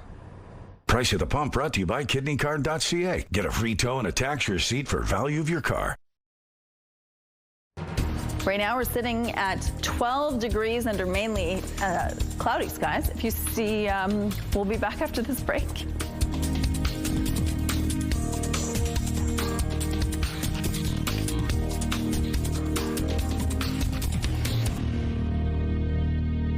CTV CTV Morning Live is brought to you by Robin's Donuts, your favorite stop. It's 12 degrees outside. Ooh, that sky is looking a little bit bluer and brighter as the sun is trying to bust out from behind those heavy clouds. It's 12 degrees right now in the city, but the breeze is pretty noticeable. Winds out of the west-southwest gusting to 32 clicks. The pressure rising, humidity sitting at 93%. Our temperatures this morning are seasonal, but we will be in for a cooler day and, yes, a breezy day as well. The rain that we saw over the weekend, I thought, would help the air quality situation, and certainly you can see on the map right now, no issues or no warnings or statements issued for Manitoba. A little bit of activity as far as that air quality statement goes, and that's in parts of Saskatchewan. What we're seeing off to the east of us is actually thunderstorm watches and warnings. Now, precipitation will be moving through west central Manitoba, as you can see here on the satellite image. It just doesn't show through parts of northern Manitoba, but that's where the bulk of the activity will be today. You didn't get much over the weekend, but today could be your day. Much needed rain coming to the area. Churchill might be the exception to that, just with heavier clouds, not as much in the way of precipitation, but you can see for everybody, cooler and below seasonal temperatures are expected, which is also good for the situation going on regarding the fires up north. Cooler temperatures and rain will help. Winds, not so much. It's not ideal to be dealing with the stronger winds, but we will have them here through the day, especially through southern Manitoba. Not as likely to deal with the precipitation through the south, central and northern Manitoba, yes, but the possibility is there. Some very scattered precipitation could be showing up through southern Manitoba today, but overall just cloudy with a few sunny breaks as we're seeing outside right now. But topping out in the high teens when mid-20s would be normal for this time of year. Off to the east of us, more likely to deal with that precipitation. Now, with the sunshine coming back tomorrow, clearing overnight, we will see those temperatures on the rise again. A few extra clouds on Wednesday could keep things slightly cooler, but back up to seasonal or even beyond. We've got some hot weather coming our way this weekend. Thank you, Terry. They have a lot of helping hands at Bear Clan Patrol, and that's where our Daniel Homerson is live this morning. Good morning. Good morning, Rochelle. Good morning, Winnipeg. Good morning to Nicholas Candell, one of the Bear Clan members here. How are you this morning? I'm doing fantastic. Thank you so much. How long have you been volunteering with Bear Clan for now? I've been with Bear Clan for about a year and a half now. And what are some of the things you do when you're volunteering your time here? Yeah, so we usually start, we walk, we get circled up kind of at our home base here. From there, we grab our sharps containers, grab some donation food, and then we get out there and start helping community members. Tell me what that experience is like, being out on the street, you know, first-hand experience. Well, we realize that, you know, as our executive director says, you can't change the whole world, but we can change someone's day, you know, just by handing out a sandwich or, you know, picking up sharps off the street. I love seeing the photos after a patrol on Facebook and other social media. People in their reflective vests, big smiles on your faces. What's the feeling after you guys get back from one of these patrols? Well, we definitely feel like a great sense of accomplishment, like we've really given back to the community here in the North End. You know, we really feel like we've done something good for the entire community. And why is it important for you personally to volunteer with Bear Clan? It gives me a sense of purpose, I would say. You know, just being able to go out and walk, you know, having that consistent schedule of helping community members really helps me feel fulfilled. And if someone's interested in volunteering with Bear Clan, what's your one piece of advice for them, first of all? Absolutely, just come on down. We have a website, and that's where all of our hours are listed. We usually patrol from Friday to Sunday here in the North End, as well as Wednesday to Sunday in the Graham location. And what should they know before they come down in terms of, you know, how to dress, footwear, stuff like that? Yeah, so we usually suggest, you know, wearing closed-toed shoes just because we do deal with sharps. And aside from that, we do have vests for any volunteers that do show up. Perfect. Well, if anyone is interested in volunteering, you can head to Bear Clan's website. There's a lot more information on the different patrols they do and the areas they do that in, Rochelle. Thank you. Well, Canada's national ski cross team is switching things up, trying a summer sport. They're still hitting jumps, just not on the slopes. CTV's Glenn Campbell explains. Canada's national ski cross team is used to reaching high speeds and catching some air when they're heading down the ski hill. This summer, they've been trying something new to help sharpen their skills. They've swapped their skis for a diving board. It's all part of cross training. The biggest thing is that it takes them out of their comfort zone. It's safe. and from a sport perspective, it teaches them air awareness. So when they're going off different jumps and different features, this gives them more tools in their toolbox. 28-year-old Jared Schmidt says trying a new sport is a good thing, and he thinks it'll benefit him when he gets back to training for ski cross. We're in the air a lot, we get a lot of air time, so just being comfortable and knowing where all your parts are, and you're not flailing around too much and smacking the water hard, because then you'll probably be smacking the snow pretty hard too. Jared's sister Hannah is also on the Canadian ski cross team. Being in the water isn't her favorite thing to do, but she feels getting out of her comfort zone will help her on the hill. I'm good, I would say, on my skis and in the air with my skis on, but diving into a pool head first is definitely not my strong suit. I did a little bit of a belly flop today. But I think it's good for me to get out of my comfort zone and, yeah, try different things throughout the summer. Diving isn't the only sport the ski cross team will do this summer. Next up, boxing. So within boxing, you get that tight quarters, that competitive nature, feeling comfortable being uncomfortable again. So yeah, it's safe, it's different, it's fun. It gets them out of the gym, and yeah, it's great cross training. The Winnipeg Folk Festival is celebrating a milestone this summer, and we want you to have the whole experience. Folk Fest is 50 in 2025. As always, it will feature music, workshops, and a whole lot more, and you could be there to make memories of your own. We're giving away tickets for the entire weekend, plus quiet camping for you and 3 friends. To enter, head to the contest page on our website, ctvnewswinnipeg.ca, and tell us your favorite memory, whether it's from the first festival or the 49th, and maybe share a picture or two. Good luck. Hello, Laura Dykin here inside the TSN Sports Center newsroom with your must-see moment from Sunday. For that, let us head west to San Diego for the Royals and Padres game. Jackson Merrill, it's one high, it's one deep. Jack Caglione, though, going back at the warning track and comes up with that baseball. Caglione robbing Merrill of a home run. Beautifully timed catch. Goes up and over that wall to snatch it back, and very deserving of your must-see moment from Sunday. A little hat tip for good measure. And tonight on TSN, more baseball coming your way. The Mariners will face off against the Twins. Coverage begins at 6:30 Central Time. And that does it for us here inside the Sports Center newsroom. Have a great rest of the day.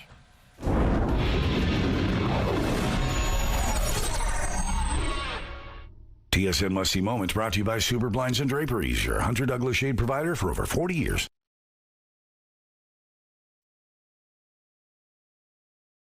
CTV Morning Live Weather is brought to you by Destination Dinner Stage, Manitoba's only musical dinner theater. All right, for the most part, it's going to be on the cloudier side today, but every now and then that sun comes out from behind the cloud, as it's about to do right now. It's in a moment. You're going to see it getting brighter. And that's when I'm like, Terry, what were you thinking? A turtleneck and a wool blazer in June? And honestly, earlier this morning, I was like, I'm really happy with my wardrobe choice today because it was feeling so cool. And along with the below seasonal temperatures will come a stronger wind today. It's 12 degrees right now with 32K winds gusting out of the west-southwest.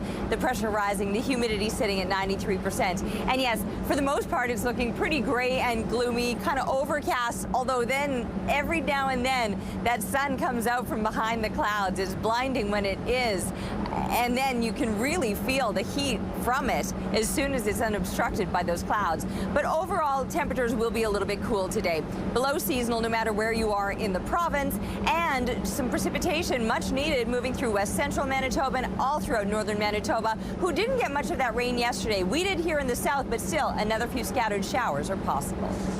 Thank you, Terry. The city of Dauphin is getting ready for a huge exodus of music fans as Dauphin Countryfest is back this weekend, and it will include musicians from all over the world. Joining us now is the president of Dauphin's Countryfest, Dwayne McMaster. Good morning, Dwayne. Good morning. Great to be here. Well, thank you so much for joining us. Now, tell us about Dauphin Countryfest. It's Canada's largest running outdoor country music festival, right? The longest running outdoor country music festival. We've been going, this is our 36th year. And we've been having this festival on just outside of the city of Dauphin. We've got a beautiful natural amphitheater on the edge of Riding Mountain National Park. And we managed to attract a lot of great country music out here, and thousands and thousands of people come out and enjoy it every year. 36 years. Tell us about the history of the festival and how it all began. In all honesty, it was started by a group of individuals in 1990. They got together and decided to try put on a country music festival, and the first couple of years were pretty rocky. But it's one of those things that they persevered and kept working on it and kept building and turned it into something that's got really, really large.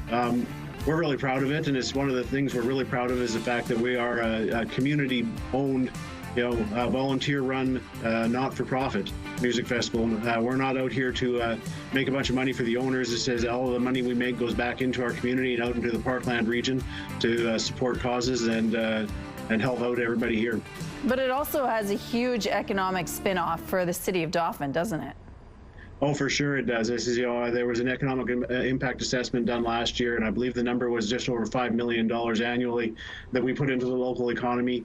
And we're very proud of that as well. It's just, that it helps the region. Tourism is one of our major industries up here, and we'd like to be a big part of that. It's so exciting. Who's coming? Who are the musical artists coming out for this this year? Well, we've actually got a really good lineup this year. We've got some great Canadian talent. Friday night, our headliner is Josh Ross.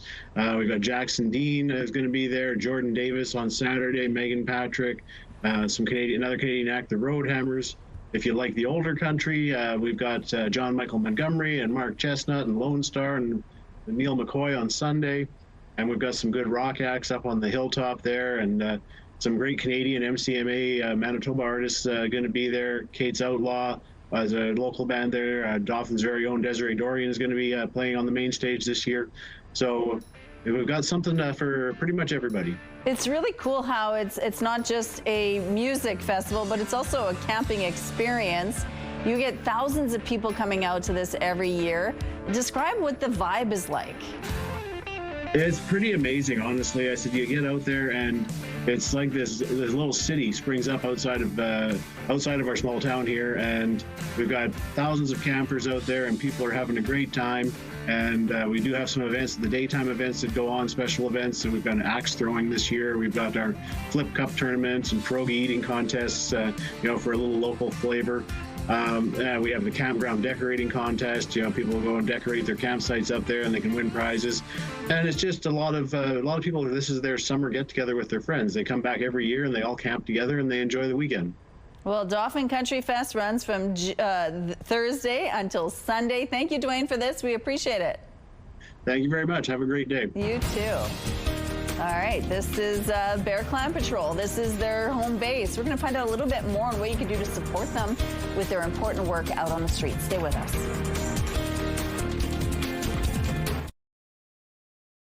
It's time for Let's Celebrate. Let's see who's having a celebration today. Happy birthday, Bev, with love from your family.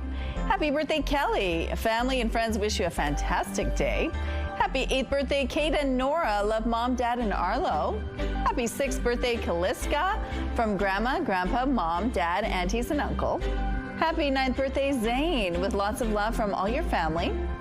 Happy birthday, Rosemary, from Ola, Kirsten, and David. Happy 8th birthday, Grayson. Love your sister, Avery, and your mom and dad. Happy 9th birthday, Logan. Love Dad, Mom, Brody, and Emma. And a happy 80th birthday to Adele. Love your kids, grandkids, great-grandson, and siblings. If someone you care about is having a birthday, anniversary, or graduation, let's celebrate. To submit your celebration, visit our website, ctvnewswinnipeg.ca. Fill out the form at least 2 days in advance. It'll also enter you into our monthly contest for a chance to win a $100 gift certificate to Party Stuff.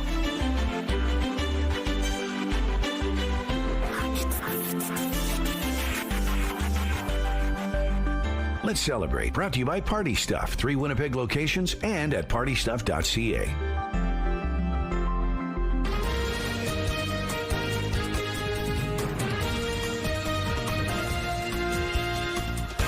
Good morning, it's 8 o'clock on your Monday. Thank you so much for staying with us here on CTV Morning Live. Now, the mandatory evacuation order is going to be lifted in the city of Flin Flon officially Wednesday morning at 9 a.m.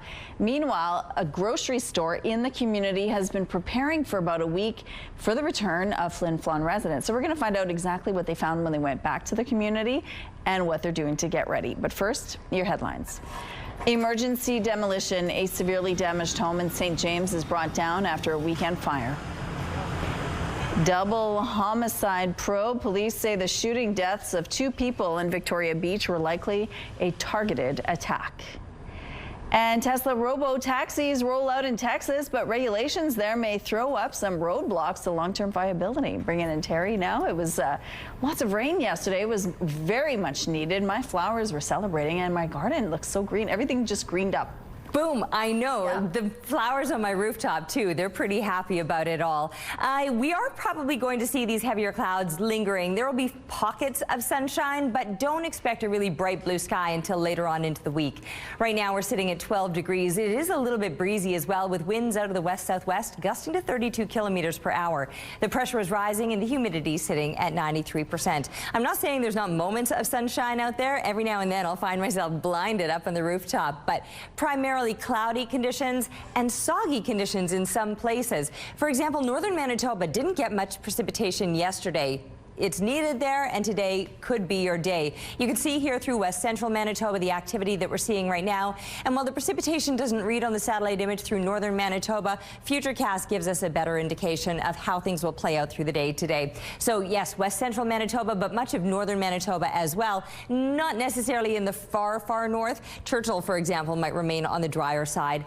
We have the possibility of seeing some very scattered, patchy precipitation showing up through the afternoon, but it is on the slimmer chance for southern and central Manitoba today. Northern Manitoba, yes, you're in for a soaking. It's needed. Along with the rain today, some cooler temperatures, and that goes across the province. But clearing conditions overnight sets us up for sunshine tomorrow, though parts of west central Manitoba and then into the north may still see some precipitation tomorrow. Tomorrow here in the south, with the sunshine returning, the warm temperatures are coming back again. But today will be a little bit cool, topping out at about 19 degrees. 24 is normal. We'll get back to those temps tomorrow. And our art today from 4-year-old Millie. Thank you so much for this beautiful rainbow. Love to see that, and we'd love to see more of your art. So keep coloring, painting, and send that to us. Winnipeg weather at ctv.ca. Thank you, Terry. A vacant home in St. James was torn down Saturday after catching fire hours earlier. Firefighters battled the flames at this Douglas Park Road home starting around 3 in the morning. The city says crews used aerial ladders and hand lines to get the fire under control. The damage was significant and an emergency demolition happened later in the day. No injuries were reported and the cause of fire is being investigated. No arrests have been made yet as police continue to investigate the double homicide of a man and woman in Victoria Beach. Manitoba RCMP say they believe the fatal shootings of a 29-year-old Winnipeg man and a 41-year-old Victoria Beach woman represent a targeted attack. Around 2 a.m. on Friday, Mounties received a call about a shooting on Victoria Beach's Hampton Road. Officers say the suspect, who was reportedly driving a white truck, fled south on Highway 59 before police got to the scene. RCMP said in a Friday afternoon news conference that the victims were known to police and were killed in or near a secondary cottage at the site. Officers canvassed the area for possible witnesses. Police said risk to public safety is low. Anyone with information is asked to contact RCMP at 204-367-8728 or Crime Stoppers. Canada is standing by the U.S. over the decision to strike Iran. The actions of the United States were an attempt to alleviate that threat. For our part, as the Government of Canada, we want to see a resolution to this issue. We want to see the negotiations resume, and we want to see peace. The United States inserted itself in Israel's war against Iran early Sunday as it launched strikes on 3 Iranian nuclear sites. Prime Minister Mark Carney wrote on social media that U.S. military action was designed to alleviate the, quote, grave threat Iran's nuclear program represents to international security. The situation in the Middle East is sure to be top of mind for the Prime Minister.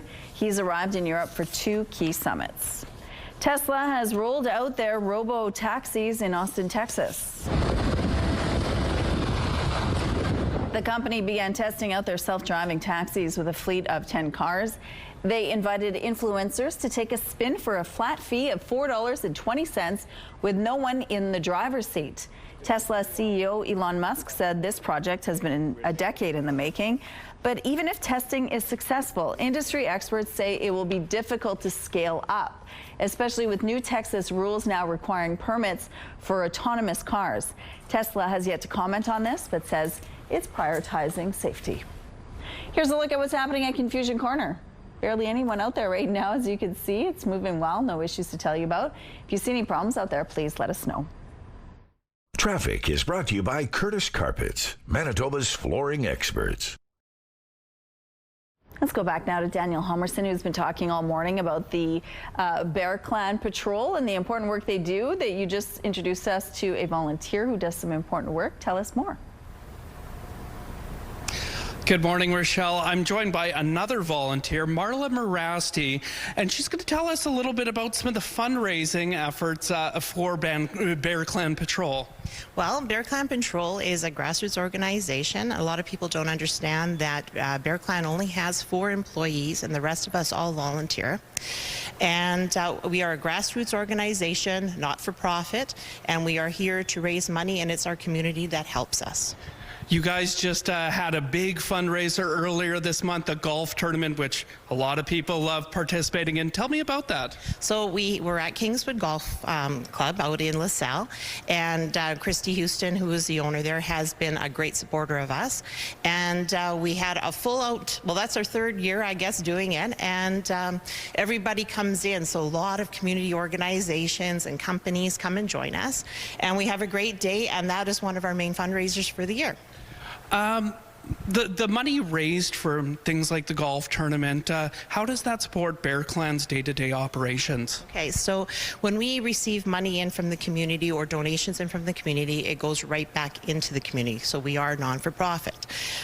So we will be buying granola bars or helping to buy products for I guess for everybody on the street. So it might be feminine hygiene or clothing, water, granola bars, sandwiches, anything really the community needs at the time, and especially right now we need water, right? Absolutely. That bottled water goes a long way during the summer. If people want to donate to Bear Clan Patrol, how can they do so? Well, you can give me a call at 204-797-4956, or you can go to canadahelps.org, and you can be right online and do it right there online, and the money will come to us. Well, thank you so much, Marla. Her name, number, and email address are on the screen. So if people do want to donate, they can reach out directly to you. Thank you for the work that you do with Bear Clan. No problem. Thank you for being here today and giving us an opportunity. Right on. Coming up, we'll speak with a community partner organization of Bear Clans about the work they're doing downtown as well. Okay, thank you, Daniel. Behind the scenes at the G7 summit in Kananaskis last week, a unique security team was on duty, not just to protect the world leaders, but to keep wildlife at bay. CTV's Quinn Keenan takes a closer look at the 4-legged protectors and their handlers, who even got to rub shoulders with some of the summit's high-profile guests. Security around the G7 summit, both before and during the event, left nothing to chance. While keeping unauthorized people away was paramount, deterring bears was also important. That's where the Canadian Bear Safety Authority came in. It is quite the event. I've been part of the G7 several years ago, back in 2002, when I was an officer with Fish and Wildlife.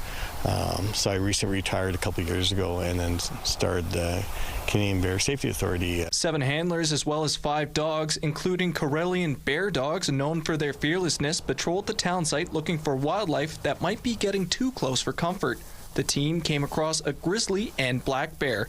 That's when the dogs were sent in. We did work a couple of bears out of an area full of people, and they were really good. They left right away. Our dogs were major ambassadors for safe coexistence of wildlife and humans as well. They bring a lot of attention to the scenarios. Their dogs became minor celebrities during the summit. Attendees enjoyed just relaxing and petting the dogs after long days working. 7-month-old Luna was particularly well received. This was her first time working, but she was able to hold her own. Another highlight for me would be how my young pup was able to work on her very first bear, and how she did it with a huge crowd of supporters behind her, and she did an incredible job. She didn't balk or hesitate at all. It took months of preparation for the wildlife team, but they're happy to have been involved in such a major event. They were able to work for security teams from across Canada and around the world. Clark was even able to take spouses of some of the dignitaries on a hike. We got to take 4 dignitaries, which was the First Lady of Canada and Germany and Japan, and then the federal, the EU Chancellor's husband. We took them for a walk up to Troll Falls. Quinn Keenan, CTV News, Blairmore. All right, a little bit of blue sky. That's nice to see. You'll only see pockets of it, though, throughout the day today. As we take a look now through the Bathfitter Live Eye. Bathfitter, your bath and shower experts for more than 40 years. So enjoy those pockets of blue sky when we do, in fact, get graced with them. Overall, it's probably going to stay on the cloudier side today, and not just cloudy, a little bit cool. A little bit soggy depending where you are. Temperatures this morning, they're starting to warm up, but barely. 12 degrees is a normal low for this time of year. That's where we started. Took a couple hours. We're budging, but only now sitting at 13 degrees. Similar temperatures all through southern Manitoba. Northern Manitoba, you're dealing with some decent temperatures for this time of morning, but again, cool temperatures are expected later today, so it's the lack of gains that we're going to be making today that will keep us below seasonal. With these high single digits, there's going to be some precipitation. You didn't get much over the weekend. We saw a lot more here in the south, but today, northern Manitoba, though it doesn't read on the satellite image, there will be rain falling pretty much all throughout the region. You can see it through west central Manitoba. We got Well, on my rooftop rain gauge, we're reading just over 10 millimeters. Around the city at the airport, 6 millimeters registered, 5 to 10 millimeters from places like Steinbach through Victoria Beach, so the surrounding area. However, Whiteshell got in excess of 50 millimeters of rain, so that's where the real soaking was over the weekend. 13 degrees now as we're sending kids off to school for one of the last few days, and by the time they're coming home again, topping out at 19 with stronger winds increasing throughout the afternoon. It'll be cool and breezy and a little bit cloudy with the chance, a slim chance, of some showers later today. Clearing overnight, the sunshine back tomorrow. With it comes the heat, slightly cooler Wednesday. But from there, you can see the mercury on the rise as we're looking toward the end of the weekend into the coming weekend. Taking a break, we'll be back in a moment with more CTV Morning Live. CTV Morning Live School Day Forecast is brought to you by Rainbow Stage, your season to sing. Good morning, it's 8:15. The city of Flin Flon's mandatory evacuation order is set to be lifted on Wednesday at 9 a.m. That's according to the city's Facebook page. Staff from a local grocery store called Eddie's Family Foods were allowed back in the community last Wednesday to get ready for people to come back. Joining us now from Eddie's Family Foods is Carrie Wood. Good morning, Carrie. Good morning. Thanks for joining us. Now, Flin Flon residents are allowed to come back home Wednesday, but you and your staff at Eddie's Family Foods were allowed back in last Wednesday. Tell us why you had to come back sooner than the rest. Yes, last week we were allowed a small crew of 5 to be able to come in and assess any spoilage/damage that was done due to having been closed for the evacuation. So yeah, we had a small crew come in, clean up all the spoilage, log everything for insurance, and get things cleaned up and ready for the town to come back. Yeah, so right now you're obviously in the cereal aisle, so not too much spoilage there. But what did you find when it came to spoilage?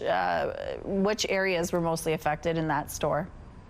The most affected were the produce department, the dairy department, and the meat department, as well as our in-store bakery department were hit pretty hard.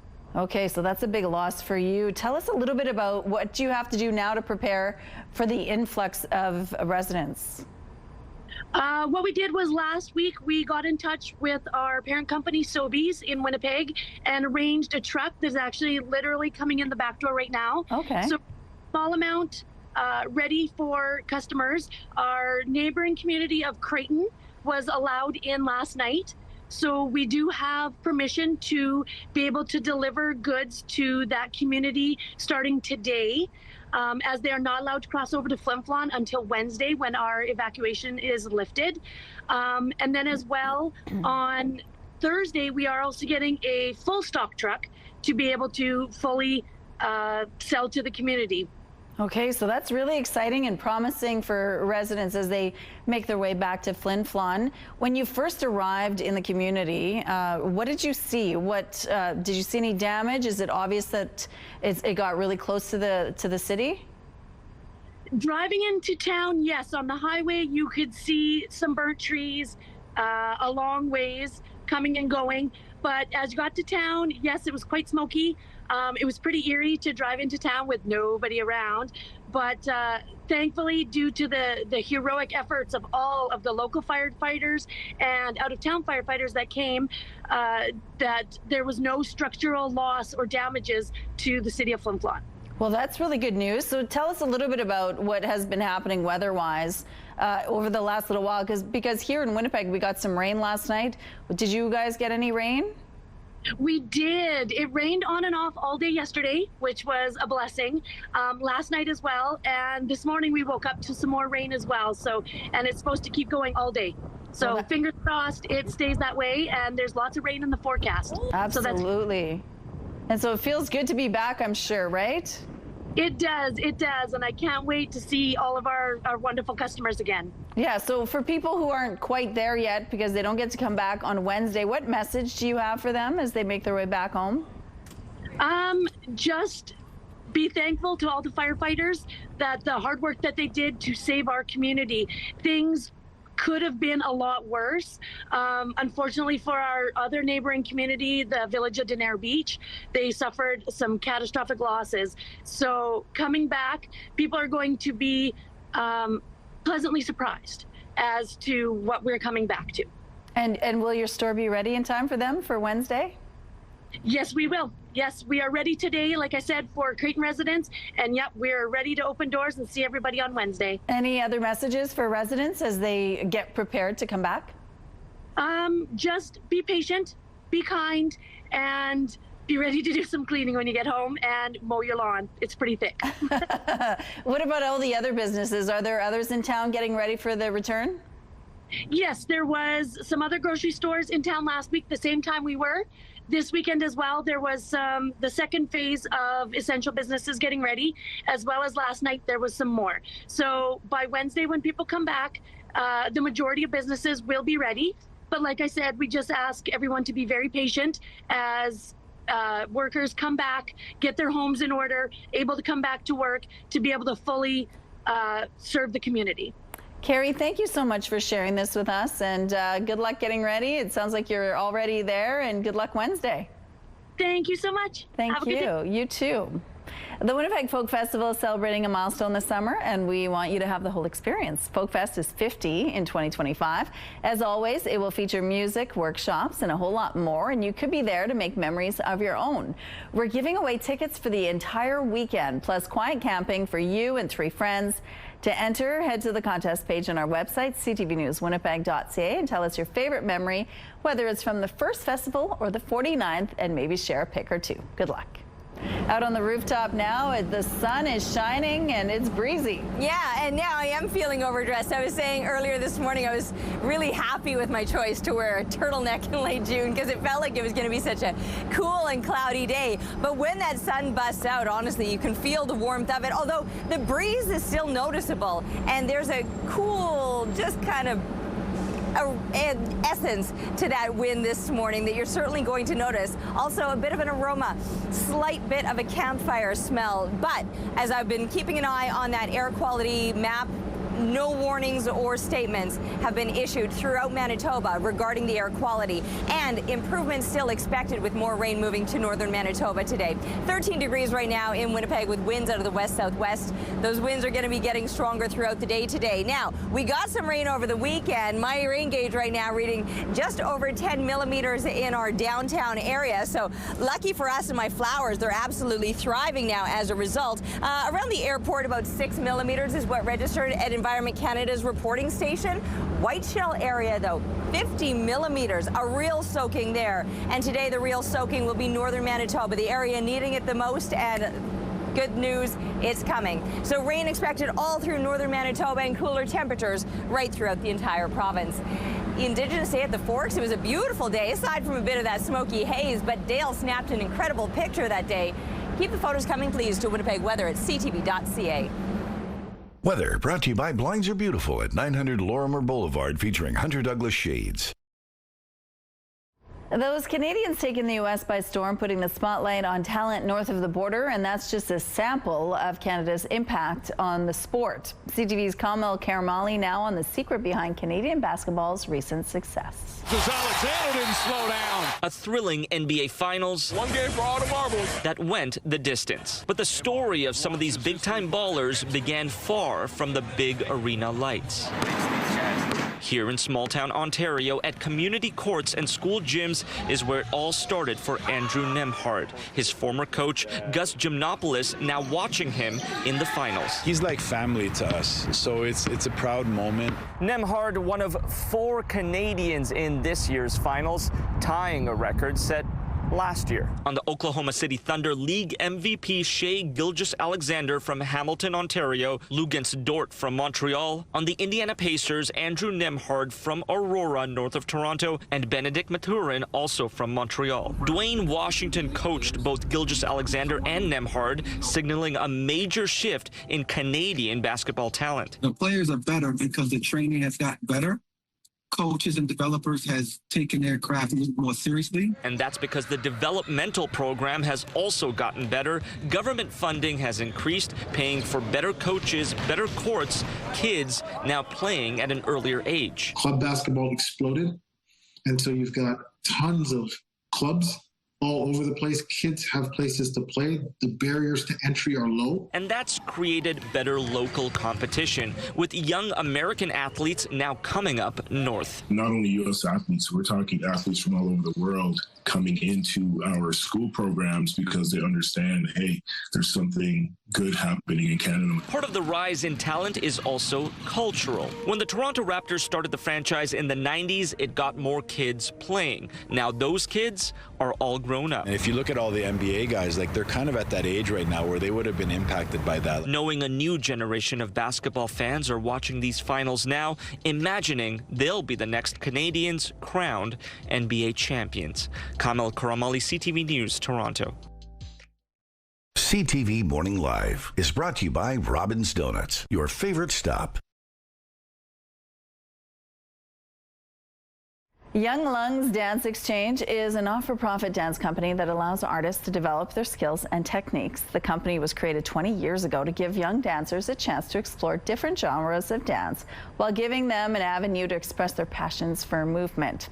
Young Lungs Dance Exchange is now celebrating that milestone with a festival this weekend. It's happening this weekend at the Centre Culturel Franco-Manitobain, or CCFM.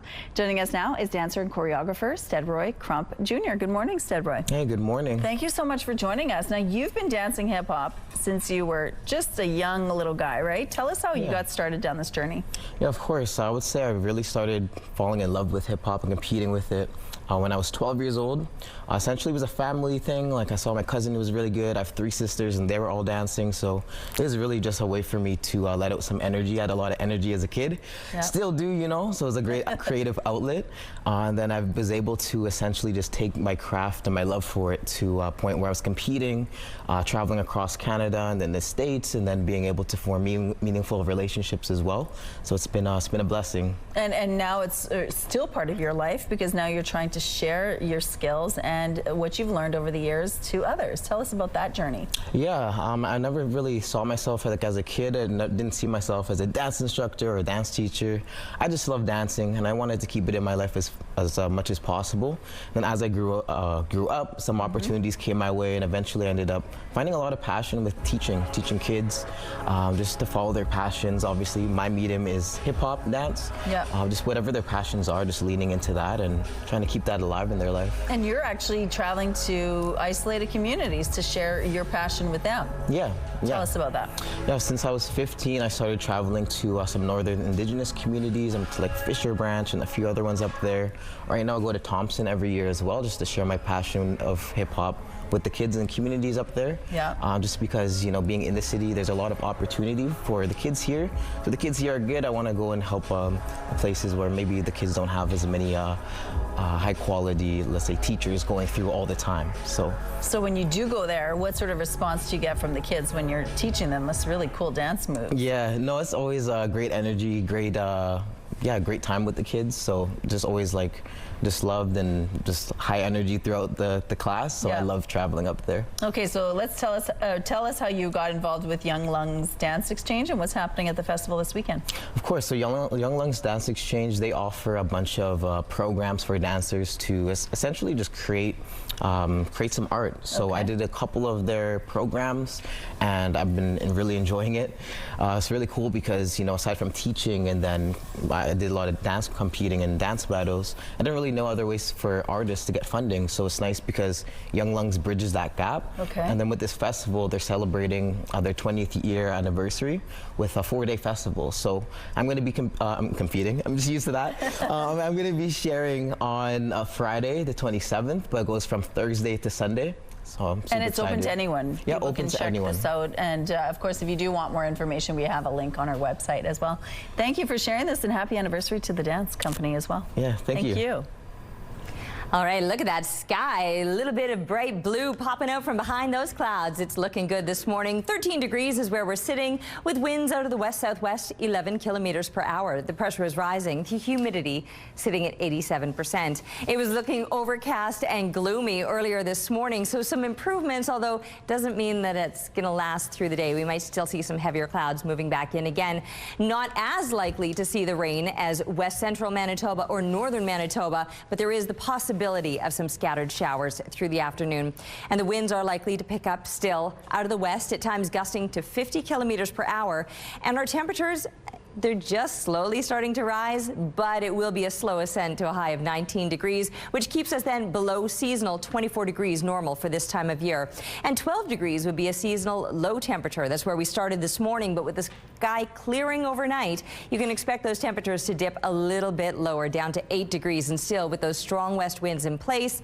And tomorrow, sunshine is back after it clears overnight, so it'll look good. It'll feel good at 25 degrees. That's back up to what is normal for this time of year. But we will still be dealing with those stronger winds out of the southwest, at times gusting to 50 clicks. A few extra clouds Wednesday, dipping ever so slightly with those temperatures before they start to rise again and then begin to soar. And we're looking at some hot conditions as we're wrapping up the week and kicking off the weekend. Thank you, Terry. RCMP and the Correctional Service of Canada are on the lookout for an inmate missing from Stony Mountain Institution. An alert and an arrest warrant were issued this morning for 41-year-old Jason Van Wyck. His absence from the Stony Mountain Minimum Security Unit was discovered earlier today. Van Wyck is 6 feet tall and weighs about 240 pounds. He has a fair complexion, green eyes, and brown hair. He is currently serving a sentence of just over 2 years for break and enter, assault, and theft-related convictions. Anyone who has information on the whereabouts of Jason Van Wyck is asked to contact Manitoba RCMP. At least 3 people were killed when a tornado touched down in Cass County, North Dakota, late Friday night. The Cass County Sheriff's Office says 2 of the victims were found by storm chasers inside a damaged home near Enderlin. Fire officials say a 3rd victim was found at another location. The fire department says at least 10 homes were destroyed. Enderlin is about 80 kilometers southwest of Fargo. Time to say hello to 2 adorable new additions to the Assiniboine Park Zoo. Yes, a couple of baby reindeer named Navy and Cobalt were born this spring at the zoo. Navy was born May 1st to mother Lucy, and Cobalt was born May 27th to mother Whitney. According to a Facebook post from the zoo, the babies are getting more comfortable with their surroundings, enjoying the sunshine and exploring their field. While they're still small, they may spend more time behind the scenes away from the public. You may see Navy and Cobalt in Journey to Churchill on your next visit to the zoo. Celebrations of National Indigenous Peoples Day in Assiniboine Park were unstoppable despite the threats of rain showers and thunderstorms.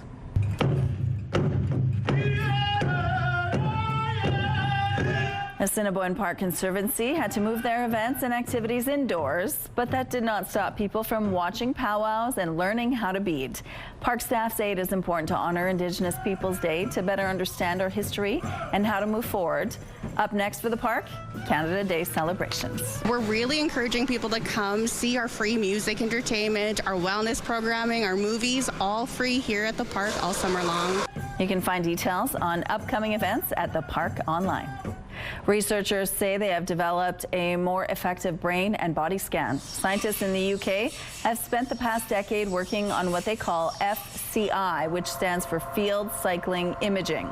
It still uses a magnetic field like an MRI, but at a much lower rate. This allows for imaging at a cellular level, which is actually showing if a tumor is growing. The process is now being tested on patients living with brain cancer. June is National Indigenous History Month in Canada, with people coming together to celebrate the contributions of First Nations, Inuit and Métis people. CTV's Alison Bamford spoke with a pair of Indigenous artists about how they are reclaiming their culture. Let's go with a blue. Each bead, each color is picked with purpose. These are my favorite ones to do. Strung together from a good place. Because our teaching is whatever you're feeling, whatever you're thinking while you're creating art or food for someone else, you have to feel good because that what you're feeling is going to be gifted outwards. Honey Constant Inglis learned to bead from the matriarchs in their family. The craft is the invisible string that's slowly mending the two-spirit artist. Finding what makes me feel beautiful and pretty has helped me become more confident by saying I'm a two-spirit person, by saying I'm an Indigenous archaeologist. So I pick it up with the needle. Azaria Tottenham didn't always embrace her Indigenous roots either. Growing up, her family hid that part of their identity. They did it at any cost to avoid the fact that they were Indigenous and denied that a lot. Today, each stitch brings the 20-year-old closer to her culture. This was my very first piece of beadwork that I ever worked on. It's a reminder of where I started. And how far she's come. Her artwork's been shared as far away as Spain and Panama. Since reconnecting with culture, it's completely changed who I am. Like, I'm a whole new person in terms of where I feel like I have a place in the world. For Constant Inglis, sharing their culture has taught them more about others. In our language, we say Wugotuin, which is a natural teaching that we're all connected. We are more family than we are apart. A big lesson learned from the tiniest of beads. Alison Bamford, CTV News on Treaty 6 territory. Taking a look now what's happening on Kenaston Boulevard. It looks like things are moving well over here. No issues to tell you about at this point. If you see problems out there, though, please let us know. And here's a look at your gas prices. The Canadian average is $1.41. The provincial average is lower at $1.33. In Winnipeg, the average is $1.32. The lowest price in the city is $1.24. All this info is on gasbuddy.com. Price at the pump brought to you by kidneycard.ca. Get a free tow and a tax receipt for value of your car. For our question of the day, we want to know, what's your favorite music festival in Manitoba and which one are you counting down the days to this summer? Our question of the day has moved from Twitter, so now we want you to text your answer along with your name to 10400. Make sure to follow the automated instructions so we can feature your response. Let's go back now to Daniel Halmerson, who's been talking about Bear Clan Patrol throughout the morning. Tell us more. Good morning. Good morning, Rochelle. Yeah, we've been hanging out with the crew here at Bear Clan Patrol. They're not the only organization in the city, and they work with partners like Nadinoamac, our relative's place at 190 Disraeli. I'm joined by Executive Director Frank Parks. How you doing, Frank? I'm doing good. Good morning. Tell me a little bit about what you folks do. Well, 190 Disraeli is Nadinoamac. We are an Indigenous-led homeless shelter. Right now, we have capacity for 220 people every night. We see, 10,000 sign-ins per month. We do 450 meals and hundreds of cups of coffee every day. Wow. And tell me about your partnership with Bear Clan, how the two organizations are working together in the city's core. We've been partners with the Nadinoamac basically since we've been open. I can remember, prior to joining Nadinoamac, going over there to check on the relatives. And, now that, I'm working at Nadinoamac, they're one of the many partners that we have. We need that sort of connection, to the community. And Bear Clan played a really important role in helping us get our own community care team running, which is, similar in nature to Bear Clan, but we're engaging the camps, we're engaging the relatives in the community, and Bear Clan played an important role in helping with the training and the development work that we needed early on. Why is it important for different organizations to come together here in Winnipeg? To tackle poverty, to tackle homelessness, you really need to have that connectivity with the community. And so in order to do that, we need to build relationships amongst service providers, Nadinoamac, Bear Clan, Community Helpers Unite, Downtown Community Safety Partnership, because we're all working with the same people. So the more we can build those relationships within the community, the more trust we can build in the community, and the more we can build those relationships and trust amongst service providers will help us be more successful. Ultimately, it's about understanding that this is a community and we need to become a part of that community in order to walk beside them in a good way. Very well said, Frank. Thank you so much for joining us. And thank you to the folks here at Bear Clan. As we mentioned, they are always looking for volunteers and donations. You can find more information on our website, ctvwinnipeg.ca. Okay, thank you, Daniel. Out on the rooftop now, the sun is shining, it's breezy, and some parts of the province are getting much needed rain as well. Yes, you're right. The parts of the province that didn't see much over the weekend. I know here in Winnipeg, we got, well, according to my rain gauge, we got just over 10 millimeters out at the airport, about 6 millimeters between Steinbach's, Victoria Beach areas, like surrounding the Winnipeg area. 5 to 10 millimeters was the average. But then in the White Shell, in excess of 50 millimeters of rain. That's where the true soaking was. But there wasn't much rain that fell through northern Manitoba, and today you're going to get that. It's certainly needed. Here in Winnipeg, it's 13 degrees and the sun is starting to shine. I can tell you I'll be taking off my wool blazer for the walk home. I'm glad I had it this morning. It felt so cool, but I certainly will not be needing it if the sun sticks around like it is. 13 degrees with a bit of a breeze, but 11K winds right now are nothing compared to the up to 50K winds that they'll be gusting to later today. Pressure rising and the humidity is sitting at 93%. Now, it is nice to see that sunshine. It might not last through the day. We still could see things clouding over, and a slim chance, but the possibility is there that we see some scattered precipitation through southern Manitoba. But the better chance of precipitation, west central Manitoba, where it's falling right now, and parts of northern Manitoba, it'll be coming down today. And again, those are the parts of the province that are needing it the most. So this is all good news, and the cooler temperatures will also help with the fire situation. And we will notice those cooler temperatures for today, but back on the rise tomorrow. More sunshine will return, and we're back up to what is normal for this time of year for the rest of the week. Taking a break right now. We too will be back with more CTV Morning Live.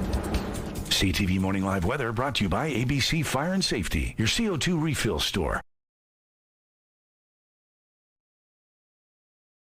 Good morning, it's 8:45. More than 350 athletes hit fields, pools, and courts in Winnipeg over the weekend for Special Olympics Manitoba's Provincial Summer Games.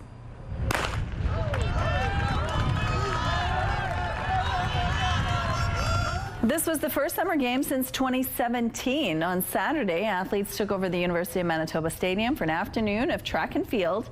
At other venues around the city, athletes competed in sports like golf, soccer, swimming, and rhythmic gymnastics during the three-day event.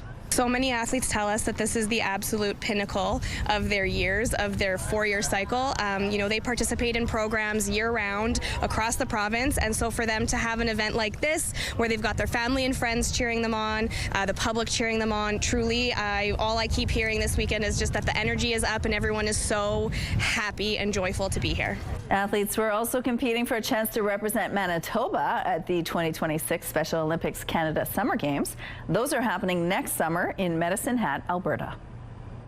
There are so many reasons to make your Australian travel dream vacation happen this year, from affordable exchange rates to exciting new events to the chance to plan out 2 trips in one vacation. Travel expert Jen Weatherhead is here to share the latest from Down Under. Hi, Jen. Good to see you this morning. Hi, thanks for having me. Well, listen, Jen, why is now the perfect time to visit Australia? It really is. Well, first of all, it's easier than ever to get to Australia. We have direct flights from Vancouver and other Canadian cities. It's also Australia's winter right now. So that means you're getting some sunny, mild temperatures, but you're not getting all of those crowds. So it is that perfect time where you can mix all kinds of adventure and relaxation in Australia. It's so big, so many things to do. So you can mix coastlines with culture, reefs with rainforest, all that amazing wine with some outdoor adventure. They're just in this global spotlight right now. You know, they have the Australia Open, the F1. Brisbane is going to be hosting the Olympics in 2032. That's so right. Lots to see and do in Australia. Very exciting. All right, let's start with your first pick, Queensland. What makes this area so special? Yeah, so this is on that northeast coast of Australia. It's really known for its incredible beaches, vibrant cities, really lush, kind of subtropical, year-round warm weather right there. And one thing I love about this spot is Brisbane, because you can have a lot of adventure there. So first of all, you can climb their famous Story Bridge. I've done it. No experience required. Okay. It's thrilling.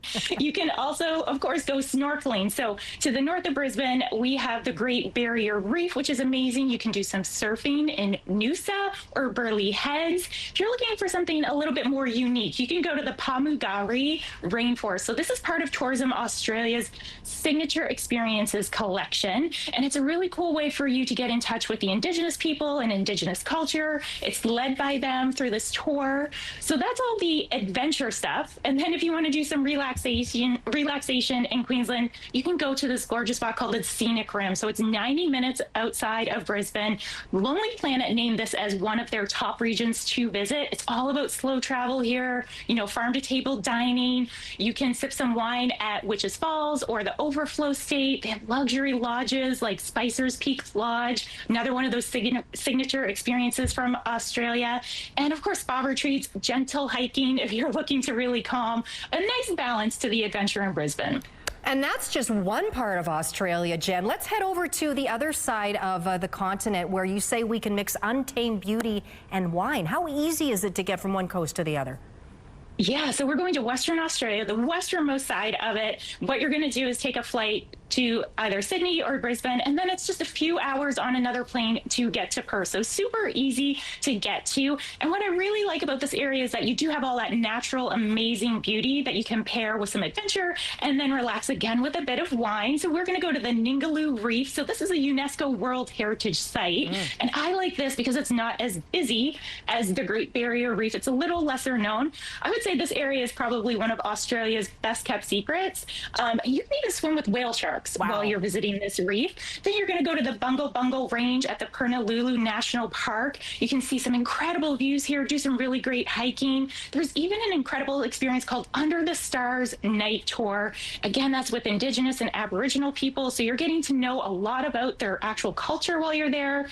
If you're looking to do more of that relaxation after some of that adventure, 3 hours south of Perth, we have Margaret River. So this is Western Australia's wine country. So much coastal charm here, a lot of great food. You can go to the Vasa Felix winery. It's Western Australia's first founding winery in the area. And of course, they mix a lot of arts and culture and architecture into their winery. It's one of the best well-known spots there. And you can also relax at some beautiful winery estates there as well. So perfect way to wrap up your Australian adventure. Great. Now quickly, Jen, if I can ask you, if people want to go, where can they get information to start their planning? I know I gave a lot of information, but Australia.com is a perfect spot to go to start planning that out. You can see all of the things that I talked about today and then add in some extra stuff for your own adventure too. Australia.com it is. Jen, thank you so much as always. Thanks for having me. Are you ready to crank up your summer? Country Thunder is bringing the party to Princess Auto Stadium on July 10th, and we've got 4 tickets with your name on them. Get ready to sway and sing along with Riley Green, Tyler Hubbard, Nate Smith, and Madeline Merlot under the Summer Stars. To enter, head to the contest page on our website, ctvnewswinnipeg.ca, and enter the clue word, Thunder. Good luck. All right, and seeing increasing amounts of blue sky out there, it's starting to look gorgeous. Still, it's going to be a little bit breezy today, even though we're dealing with light winds for the moment. They're out of the west-southwest, just 11 kilometers per hour, sitting at 13 degrees with the pressure on the rise and the humidity at 87%.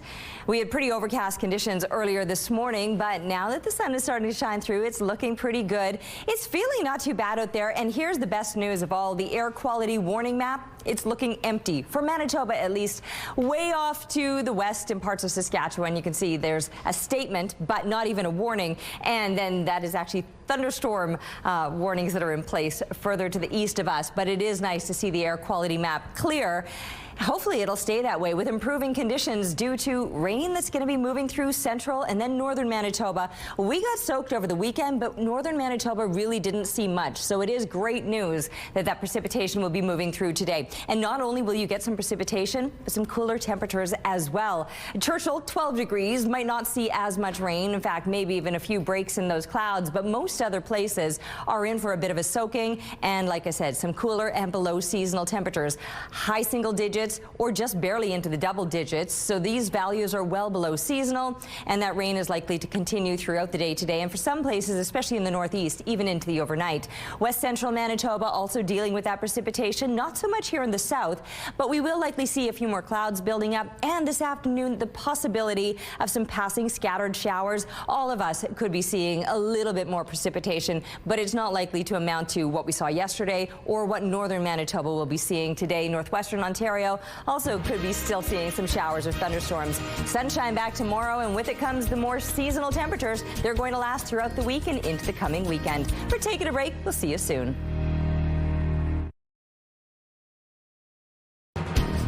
Rooftop arrangements provided by Lacoste Garden Center. Salon services provided by Essentique Spa Salon. Well, Terry, it's Monday, and if you're having a slow start to the day and the week, you're not alone. Not your typical traffic jam. This is a panda jam. Mama bear and her twin cubs got stuck while trying to get out of their den at the same time. Finally, one of the twins falls free from the top, followed by Mama and brother. I'd really love to watch that again with the Three Stooges soundtrack over it. And staying with pandas, here's with the panda party. One baby panda in Chengdu is just a month old and already gaining some chunk. Meanwhile, two fluffy troublemakers in Xi'an are turning one. Honestly, it's been a big year for bamboo and big bellies. Love it so much. So cute. And then finally, if at first you don't succeed, try again.